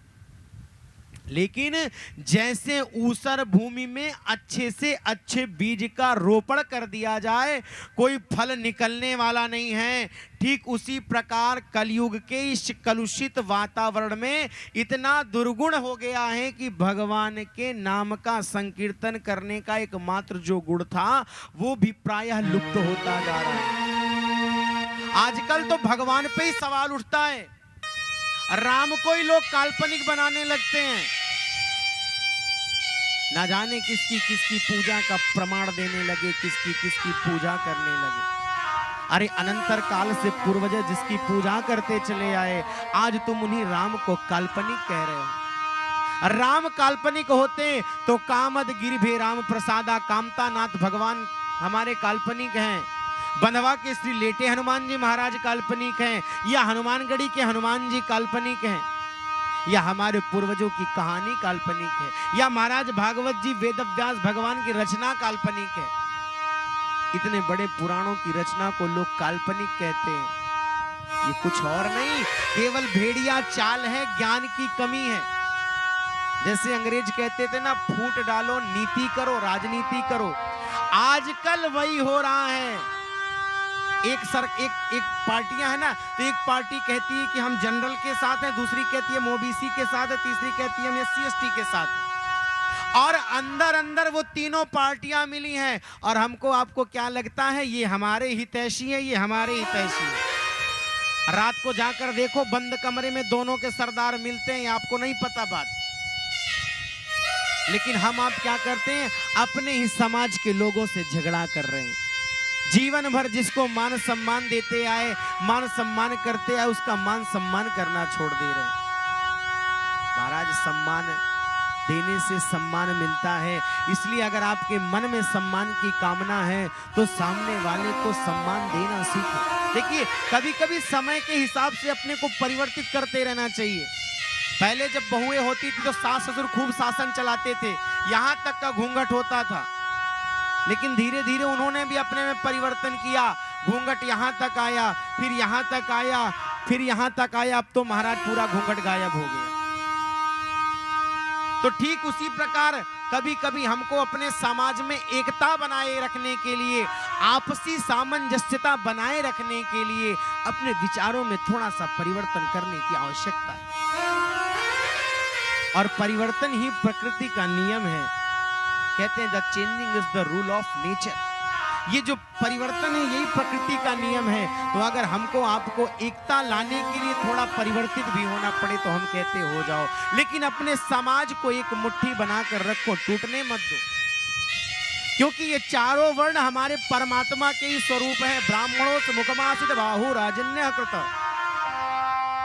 तो हमारी तो केवल सभी से एक कामना है कि महाराज सभी एक होकर रहें और अपने आराध्य श्री राम हनुमान बांके बिहारी सरकार की खूब पूजा वंदना अर्चना करें, और जितना अधिक से अधिक हो सके भगवान के नाम को जपे। बोलिए श्रीमन नारायण भगवान की जय हो। महाराज देखिए, कलयुग में कथा खूब हो रही है, भागवत कथा खूब होती है, हर गांव में 10, 20, 50 हो ही रही है। लेकिन भागवत जी के वास्तविक अर्थ पे किसी का ध्यान नहीं है। यजमान भी कराता है तो केवल एक सर का भार उतारने के लिए कि महाराज गया करके आए हैं, पितरों के निमित्त भागवत सुनना है, भंडारा कर दे, हम मुक्त हो गए। कुछ लोग कहते हैं महाराज कंपनी नहीं चल रही, कुछ ऐसी कृपा करिए कि बिजनेस हमारा चलने लगे चकाचक, तो हम भी एक बढ़िया आपकी कथा करा ले। हमने कहा भैया मत कराओ, काहे कंपनी चलेगी तो काहे कराओगी। और कंपनी चलाने से, अगर भागवत कराने से कंपनी चलने लगती तो हम रोज भागवत कर रहे हैं, हमारी तो कई कंपनियां खड़ी हो जाती हैं आके अपने आप। देखिए, भागवत क्या है, कल्प वृक्ष है, जो मांगो वो मिलता है। लेकिन कहते हैं ना कि बिन मांगे मोती मिले, मांगे मिले ना। तो परमात्मा तो सब कुछ जानता रहे, अंत घट घट का वासी, उससे मांगने की क्या जरूरत है। आप निस्वार्थ रूप से केवल भागवत जी के अर्थ को समझो। ये मत सोचो कि भागवत हो रही तो हमारा अर्थ बढ़ेगा ना। भागवत जी के एक एक श्लोक के अर्थ को समझो, एक एक संदर्भ के अर्थ को समझो, एक एक कहानी के अर्थ को समझो, एक एक दृष्टांत के अर्थ को समझो। महाराज स्वतः आपके जीवन में परिवर्तन आ जाएगा। आपके हृदय में किसी प्रकार की कोई कामना नहीं रह जाएगी। नारद जी ने कहा महारानी, आपको कहीं जाने की आवश्यकता नहीं है, आप तो केवल अपने गोविंद के चरण कमलों का ध्यान करो, दुख अपने आप भाग जाएगा। क्यों, जब कोई नहीं आता, मेरे कान्हा आते हैं, मेरे दुख के दिनों में वो बड़े काम आते हैं। और फिर तो आप उनकी प्रियतमा हो, प्राण वल्लभा हो। आप जहां और जब बुलाओ प्रभु वहीं पर दौड़े चले आते हैं। वो कैसा भी घर हो, पतित घर हो, पुनीत घर हो, पापी का घर हो, फिर सबरी का घर हो, किसी का घर हो, जहां पर हृदय भवन में भक्ति महारानी विराजमान हो, परमात्मा बिना आए अपने आप को रोक नहीं सकते। पृथु महाराज ने कहा, नारायण कदाचित आपका लक्ष्मी मैया से विरोध हो जाए या हमारा लक्ष्मी मैया से विरोध हो जाए तो आप सदैव अपने भक्तों के पक्ष में रहोगे। आप अपने भक्तों के पक्ष में आने के लिए लक्ष्मी मैया का विरोध ले सकते हो। तो ऐसे परमात्मा तो आपके बुलाने पर कहीं भी आ सकते हैं। आप परेशान ना हो। ज्ञान वैराग्य को स्वस्थ करने के लिए नारद जी प्रयास करने लगे। जैसे ही ज्ञान वैराग्य के पास आकर वेद मंत्रों का पाठ किया, चारों वेद शनह शनह करके सुना दिए, लेकिन कछु लाभ ना हुआ। उपनिषदों का पाठ किया, कुछ लाभ नहीं हुआ। सबका सार भगवद गीता, एक बार नहीं गीतार पाठेर मुहुर्मुहु, कई बार गीता जी के पाठ को श्रवण कराया। थोड़ी सी चेतना तो आई, लेकिन फिर ज्ञान और वैराग्य अचेतन हो गया। नारद जी ने कहा, ज्ञान खड़े हो जाओ, वैराग्य खड़े हो जाओ। बहुत प्रयत्न करके देखा, लेकिन महाराज कोई फल प्राप्त नहीं हुआ। नारद जी ने कहा, मेरे औषधालय में जितनी चूर्ण चटनी थी उन सबको मैं चटा चुका, अब मैं क्या करूं? ये दोनों ठीक होने का नाम नहीं ले रहे हैं, स्वस्थ नहीं ले रहे हैं। महाराज उसी समय आकाशवाणी हुई कि व्योमवाणी तदैव भूम्ना ऋषयेद्यातमीति उद्यमं सफलस्तेयं भविष्यति न संशयः। आकाशवाणी ने दिशा निर्देश दिया, उद्यमः सफलस्तेयं। नारद जी सत्कर्म करो, उद्यम करो, सफलता अपने आप मिलेगी। नारद जी ने कहा, ये सत्कर्म क्या है? एदद अर्थम तु सत्कर्मः शूरर्षे त्वं समाचर। कोई महात्मा ही आपको इस सत्कर्म के वास्तविक अर्थ के विषय में बताएगा। आकाशवाणी ने किसी का नाम स्पष्ट नहीं किया। अब तो नारद जी निकल पड़े सत्कर्म को ढूंढने के लिए। अब तो महाराज बड़े बड़े महात्माओं के पास जाएं तो बड़े महात्माओं से पूछें, अरे महाराज ये बताइए सत्कर्म क्या है? तो जो बड़े ज्ञानी कोट के महात्मा थे उन्होंने सोचा जिसको उत्तर ना पता हो वो क्या करेगा भैया। तो उन्होंने कहा, देखिए आज हमारा मौन व्रत है, हम कुछ कह नहीं सकते। और जो छोटे कोटि के संत थे वो तो केवल इतना कहकर बच गए कि रे नारद जी हम आपको क्या बता पाएंगे। अब तो नारद जी परेशान हुए और इसी चिंतातुर होते होते नारद जी बद्रिका धाम की ओर बढ़े। और जैसे ही बढ़े अपने चारों अग्रजों से नारद जी की मुलाकात हो गई। आज नारद जी ने कहा, भैया मैं जिस सत्कर्म की खोज में था वो सत्संग मुझे आपसे ही प्राप्त होगा, मुझे पता है। क्यों? क्योंकि आपके अंदर तो ये योग्यता है कि आप सदैव बैकुंठ चले गए, और जब भगवान के पार्षदों ने आपको भगवान से मिलने के लिए रोका तो आपने अपनी भ्रुकुटी को टेढ़े करके उनको बैकुंठ से सीधे मृत्यु लोक पर गिरा दिया। भ्रुकुटी टेढ़ी करने मात्र से भगवान के पार्षद नीचे आके गिर गए। काल गति आपको प्रभावित नहीं कर सकती। आप आज तक 5 वर्ष से 6 वर्ष के नहीं हुए, पूर्वजों के पूर्वज हो, फिर भी आप 5 वर्ष से 6 वर्ष के नहीं हुए। अब तो नारद जी से सनकादियों ने कहा कि माम चिंतां कुरु देवर्षे हर्षं चित्ते समावह उपायः सुख साध्योत्र वर्तते पूर्व एव ही। सनकादियों ने कहा, नारद जी जिस सत्कर्म की बात आकाशवाणी ने की है वो कोई और नहीं बल्कि श्रीमद्भागवतालापः स तु गीता सुकादिभि। सुखदेव जैसे परमहंस के श्रीमुख से गाया हुआ वो मधुर गीत श्रीमद्भागवत ही वो दिव्य महाऔषधि है जिसका पान करने से ज्ञान वैराग्य की वृद्धावस्था दूर हो जाएगी, नव यौवन संपन्न हो जाएंगे। नारद जी को विश्वास नहीं हुआ। सनकादि कहते हैं, नारद जी ये दावा है हमारा, आपने उपनिषद वेद सब कुछ सुना डाले, लेकिन जैसे ही हमारी इस औषधि को आप चटाएंगे ज्ञान और वैराग्य दोनों स्वस्थ हो जाएंगे। नारद जी ने कहा, भैया मैंने अपने पिता ब्रह्मा जी से इस भागवत जी के विषय में सुना है, अध्ययन किया है, इसलिए मैं जानता हूं कि भागवत जी में जो भी व्याख्याएं हैं वो सब वैदिक सूत्रों की ही व्याख्या है। वेद रूपी वृक्षों का फल ही तो है श्रीमद् भागवत, निगम कल्पतरोर अगलितम फलम। जब वेद उपनिषद सुनाने से कुछ नहीं हुआ तो श्रीमद् भागवत की व्याख्या करने से क्या हो जाएगा? सनकादि मुस्कुराए और कह रहे हैं कि भैया कोई व्यक्ति आम खावे और बोले आम बड़ा मीठा है, और वही स्वाद उसके पेड़ में, तने में और पत्ती में ढूंढने लगे तो क्या मिलेगा? हाँ या ना बोला करिए, आप लोग तो मूर्ति बन के बैठे रहे, नहीं मिलेगा। अच्छा, घर में पूड़ी कैसे बनाते हो? नहीं, बेलने से नहीं, घी से, है ना? अच्छा, घी कैसे बनता है? दूध से, दूध से ही बनता है ना। अब हम कहते हैं कि भैया हमारे यहाँ घी खत्म हो गया, ऐसा करो कढ़ाई में दूध डालो और दूध में पूड़ी निकाल लो, निकलेगा?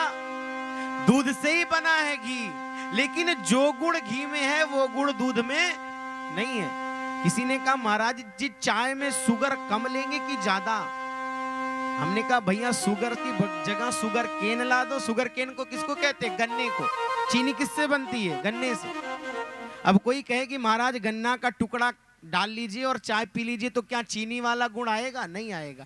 ठीक उसी प्रकार जो गुण इस भागवत जी में है, भले ही वैदिक सूत्रों की व्याख्या है, लेकिन जो गुण इस फल में है वो अन्यत्र किसी और स्थान पर मिलने वाला नहीं है। अब तो जैसे ही ये दृष्टांत सनकादियों ने दिया, नारद जी प्रसन्न हो गए और कह रहे हैं कि भैया जब तक आप जैसे संतों का समागम ना हो, आप जैसे संतों की कृपा ना प्राप्त हो, तब तक शास्त्रों की भाषा को, गूढ़ता को, रहस्यता को समझने में बड़ी कठिनाई है। शास्त्रों की भाषा बड़ी टेढ़ी है, सबको समझने के बस की बात नहीं है। लेकिन भैया जब तक आप जैसे महात्माओं का सत्संग नहीं करेंगे तब तक शास्त्रों के रहस्य को नहीं जान सकेंगे, और आप जैसे संतों का दर्शन ऐसे नहीं होता। आज नारद जी कह रहे हैं कि भाग्योदयेन बहु जन्म समर्जितेन सत्संगं च लभते पुरुषो यदा वै। भैया जब जन्म जन्मांतर कल्प कल्पांतर के भाग्योदय होते हैं, भाग्योदयन बहु जन्म समर्जितेन, एक दो जन्म नहीं, बहु जन्म समर्जितेन सत्संगमं च लभते पुरुषो यदा वै। मनुष्य तब जाकर कहीं सत्संग रूपी सरिता में स्नान करने का, अवगाहन करने का लाभ प्राप्त करता है। और इसी बात को मानस में बाबा कह रहे हैं कि बिनु सत्संग विवेक न होई, सत्संग विवेक न होई, राम कृपा सुलभ न सोई,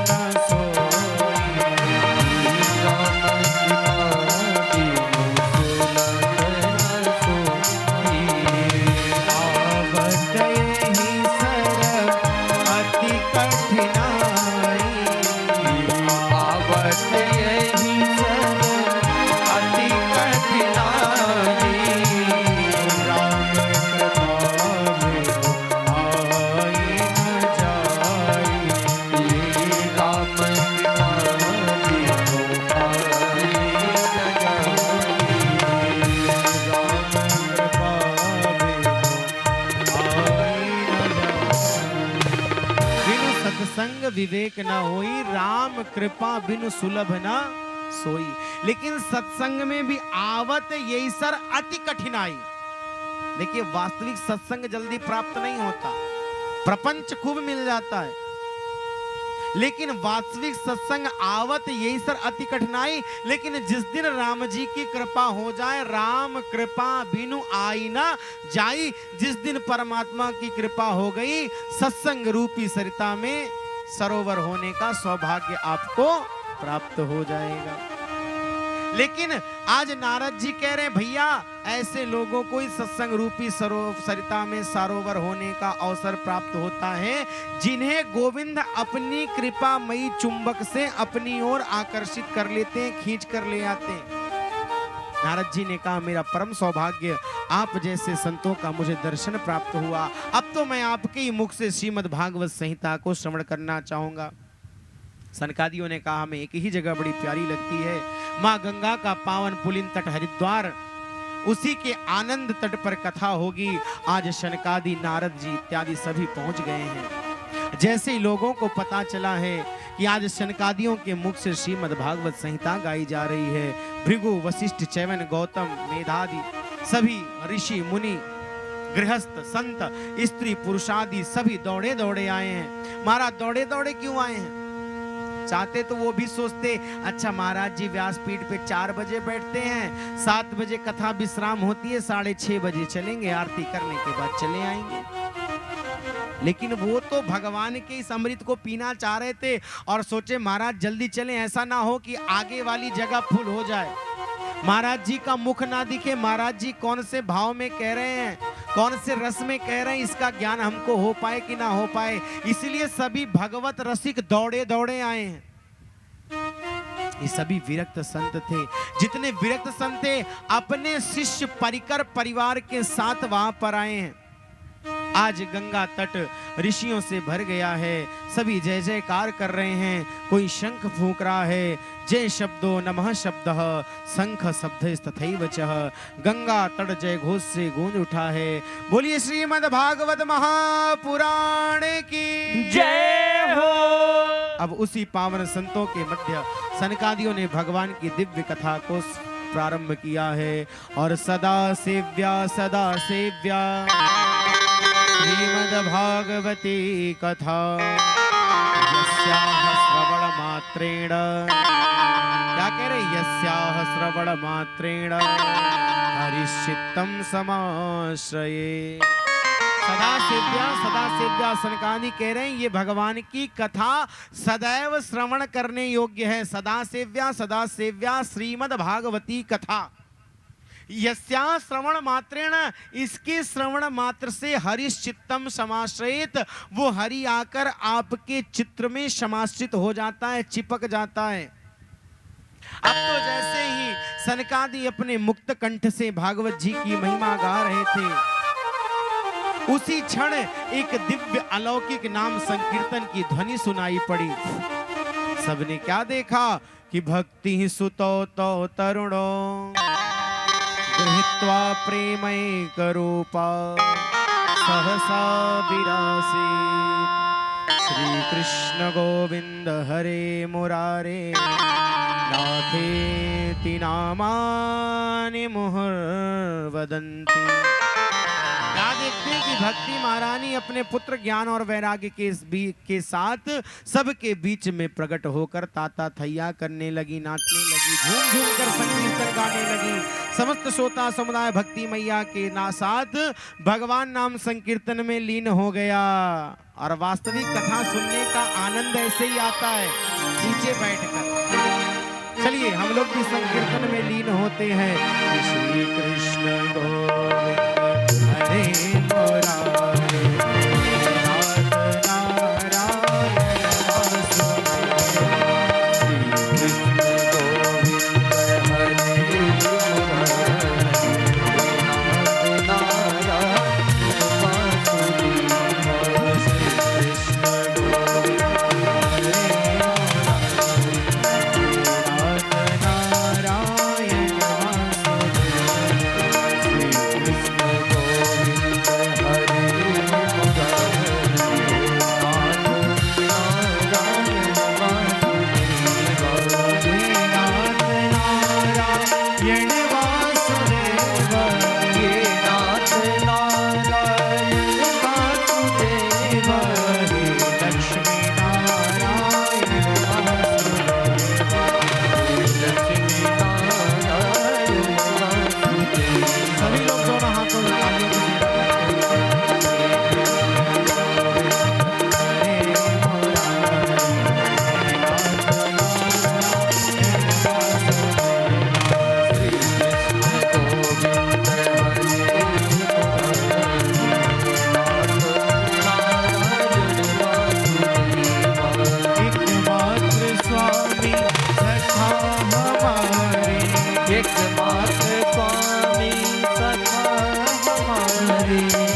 से भगवान के मंगलमय नामों का दिव्य संकीर्तन प्रारंभ हुआ।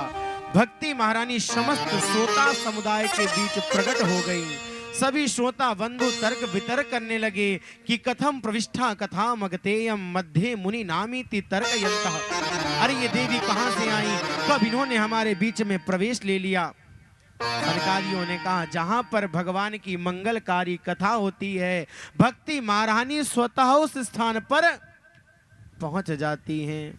भक्ति मैया ने सनकादियों को प्रणाम किया है और कह रहे हैं कि भगवान, आपने सबके बैठने की अलग अलग व्यवस्था की है। अहम को अतिष्ठामी, मैं कहां पर बैठूं, मेरे लिए कौन सा स्थान है। सनकादियों ने कहा, यहाँ पर जितने भी वैष्णव भक्त श्रोतागण बैठे हैं, आप उन सबके हृदय भवन में जाकर विराजमान हो जाओ। क्यों? क्योंकि त्रिभुवन में वही धन्य है जिसके हृदय में भक्ति का निवास है, जिसके भवन में भक्ति महारानी विराजमान है। जिसके हृदय में भक्ति महारानी विराजमान है, फिर महाराज उस भक्त को भगवान के पीछे नहीं, अपितु उस भगवान को अपने उस भक्त के पीछे पीछे भागना पड़ता है। भगवान ध्रुव जी का दर्शन करने आए थे, ध्रुव जी भगवान का दर्शन करने नहीं गए। भक्ति में ऐसी ताकत है महाराज कि परमात्मा को भी आपके पास आना पड़ेगा और कहो कि पकड़ लो हाथ बनवारी, नहीं फिर डूब जाएंगे, हमारा कुछ ना बिगड़ेगा तुम्हारी। प्रभु, मैंने भक्ति सच्चे भाव से की है, आपके चरणों की सेवा की है, अपने जीवन को मैंने आपके चरणों में समर्पित कर दिया है। आज श्री सूत जी महाराज कह रहे हैं कि ऋषियों, नारद जी ने कहा, भैया मैंने देख लिया कि श्रीमद् भागवत कथा के श्रवण से ज्ञान, वैराग्य और भक्ति किस प्रकार से पुष्ट होकर नाचती है। लेकिन अब मैं प्रश्न करना चाहता हूं कि श्रीमद् भागवत कथा सुनने से क्या केवल भक्ति, ज्ञान और वैराग्य ही पुष्ट अथवा पापियों के पाप का प्रक्षालन भी होता है? यदि हो सकता है तो कैसे कैसे पापों का प्रक्षालन हो सकता है। के विशुद्ध्यन्ति वदन्तु मह्यम। आज सनकादि मुस्कुराते हुए कह रहे हैं कि नारद जी कैसे कैसे पापी नहीं। ये बात छोड़ दो, जिसने जीवन भर केवल पाप किया हो, दुराचार, पापाचार, अत्याचार, ये जितने भी चार हैं, जिसने जीवन भर केवल यही आचार किया है, ऐसा महापापी कदाचित जीवन में एक बार कथा को ना सुन पाए। क्या कहा कि जीवन में एक बार कथा को ना सुन पाए, मरने के बाद भी यदि भूत प्रेत की योनि में भटक रहा हो और उस योनि में भी कहीं वो कथा को सुन ले तो परम पावन हो जाता है। ये मानवः पाप कृतस्तु सर्वदा सदा दुचारता विमार्गगाः क्रोधाग्निदग्ध कुटिलाश्च कामिनः सप्ताह यज्ञेन कलो पुनन्ति ते। नारद जी ने कहा, महाराज गजब कर दिया, जीते जी की बात छोड़ो, मरने के बाद कोई सुने तो तर जाता है, ऐसा कभी संभव है? सनकादियों ने कहा, नारद हम आपको एक इतिहास सुनाते हैं। और गोकर्णोपाख्यान के माध्यम से सनकादियों ने नारद जी को इस इतिहास को सुनाया है। आज हम सभी लोगों ने महात्मा की कथा को श्रवण किया है, आधी कथा को, है ना।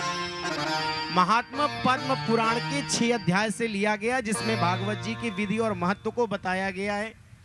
भागवत जी में कुल 18,000 श्लोक, 335 अध्याय और 12 अर्थात 12 खंड है, 12 स्कंद है। तो कल की आगे की कथा जो महात्मा की बची, हम लोग कल श्रवण करेंगे, कल ही श्रवण करेंगे। क्या सुनना चाहेंगे? देख रहे हैं हमारे यजमान बैठे बैठे बेचारे सो जा रहे हैं, इनकी भी गलती नहीं है, सुबह से भ्रमण किए, फिर पूजन किए, इसलिए आज की भी शेष कथा कल श्रवण करेंगे और भागवत जी के मूल में भी हम लोग कल प्रवेश करेंगे। आइए एक बार भगवान नाम संकीर्तन करते हैं और भगवान की मंगलमयी आरती संपन्न करते हैं। बोली भक्तवत्सल भगवान की जय हो,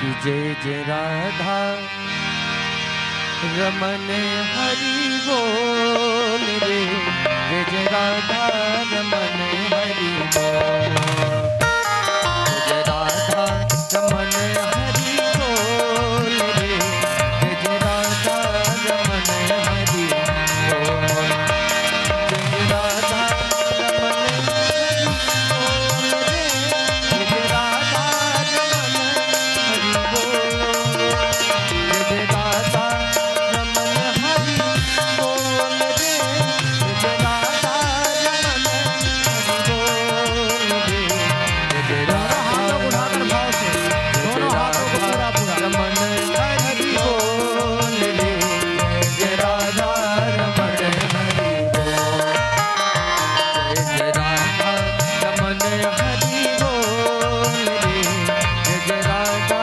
रमन हरि बोल, बोलिए बांके बिहारी सरकार की जय हो, जय राधा रमन हरि बोल रे, जय राधा रमन हरि बोल, जय राधा रमन हरि बोल, जय राधा रमन हरि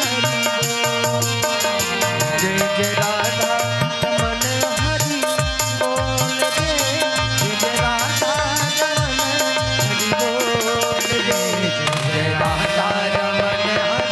बोल रे, जय राधा रमन हरि बोल, जय राधा रमन हरि बोल रे, जय राधा रमन हरि बोल, जय राधा रमन हरि बोल रे, जय राधा रमन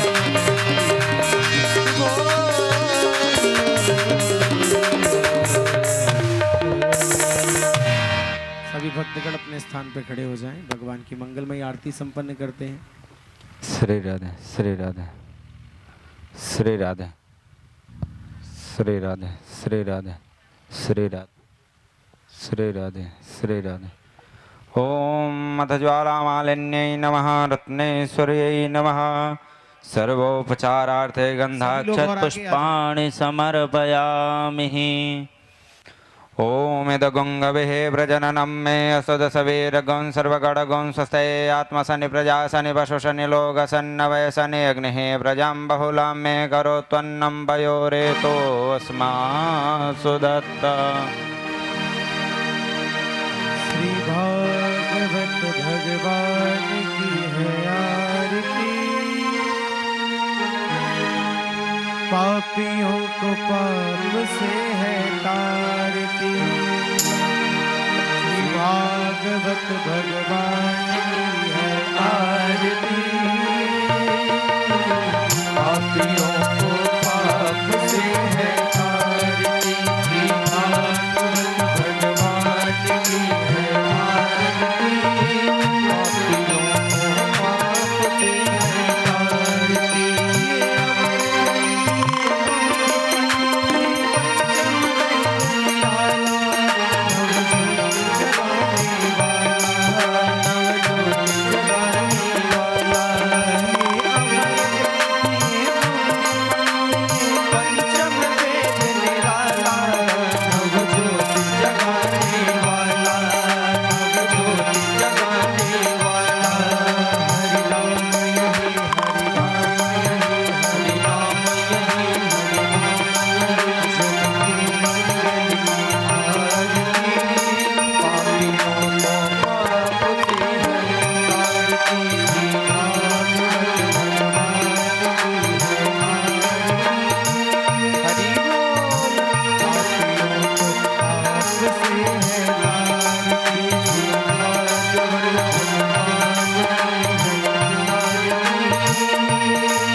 ॐ ये तीर्थानि प्रचरन् दशकाहस्तानि कङ्गिणः ते कागुंसहस्रयोजने वधन्वानि तन्मसि यानि कानि च पापानि जन्मान्तरकृतानि च तानि सर्वाणि नश्यन्तो प्रदक्षिणायां पदे पदे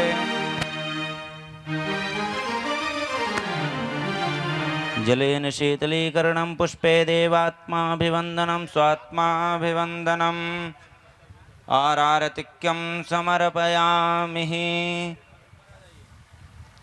मन्त्रपुष्पाञ्जलिः हरि ओम आजनेन जनमयजन्त देवास्तानि धर्माणि प्रथमान्यासन्नाते हनागं महिमानः सजन्दजरपूर्वेशाद्याः सन्ति देवाः हरिः ओम एकदन्ताय विद्महे वक्रतुण्डाय धीमहि तन्नो दन्ति प्रचोदयात् हरिः ओम अञ्जनीनन्दनाय विद्महे वायुपुत्राय धीमहि तन्नो हनुमत् प्रचोदयात् हरिः ओम नारायणाय विद्महे वासुदेवाय धीमहि तन्नो विष्णुः प्रचोदयात् हरिः ओम नन्दनन्दनाय विद्महे यशोदानन्दनाय धीमहि तन्नो श्रीकृष्णः प्रचोदयात् हरिः ओम तत्पुरुषाय विद्महे महादेवाय धीमहि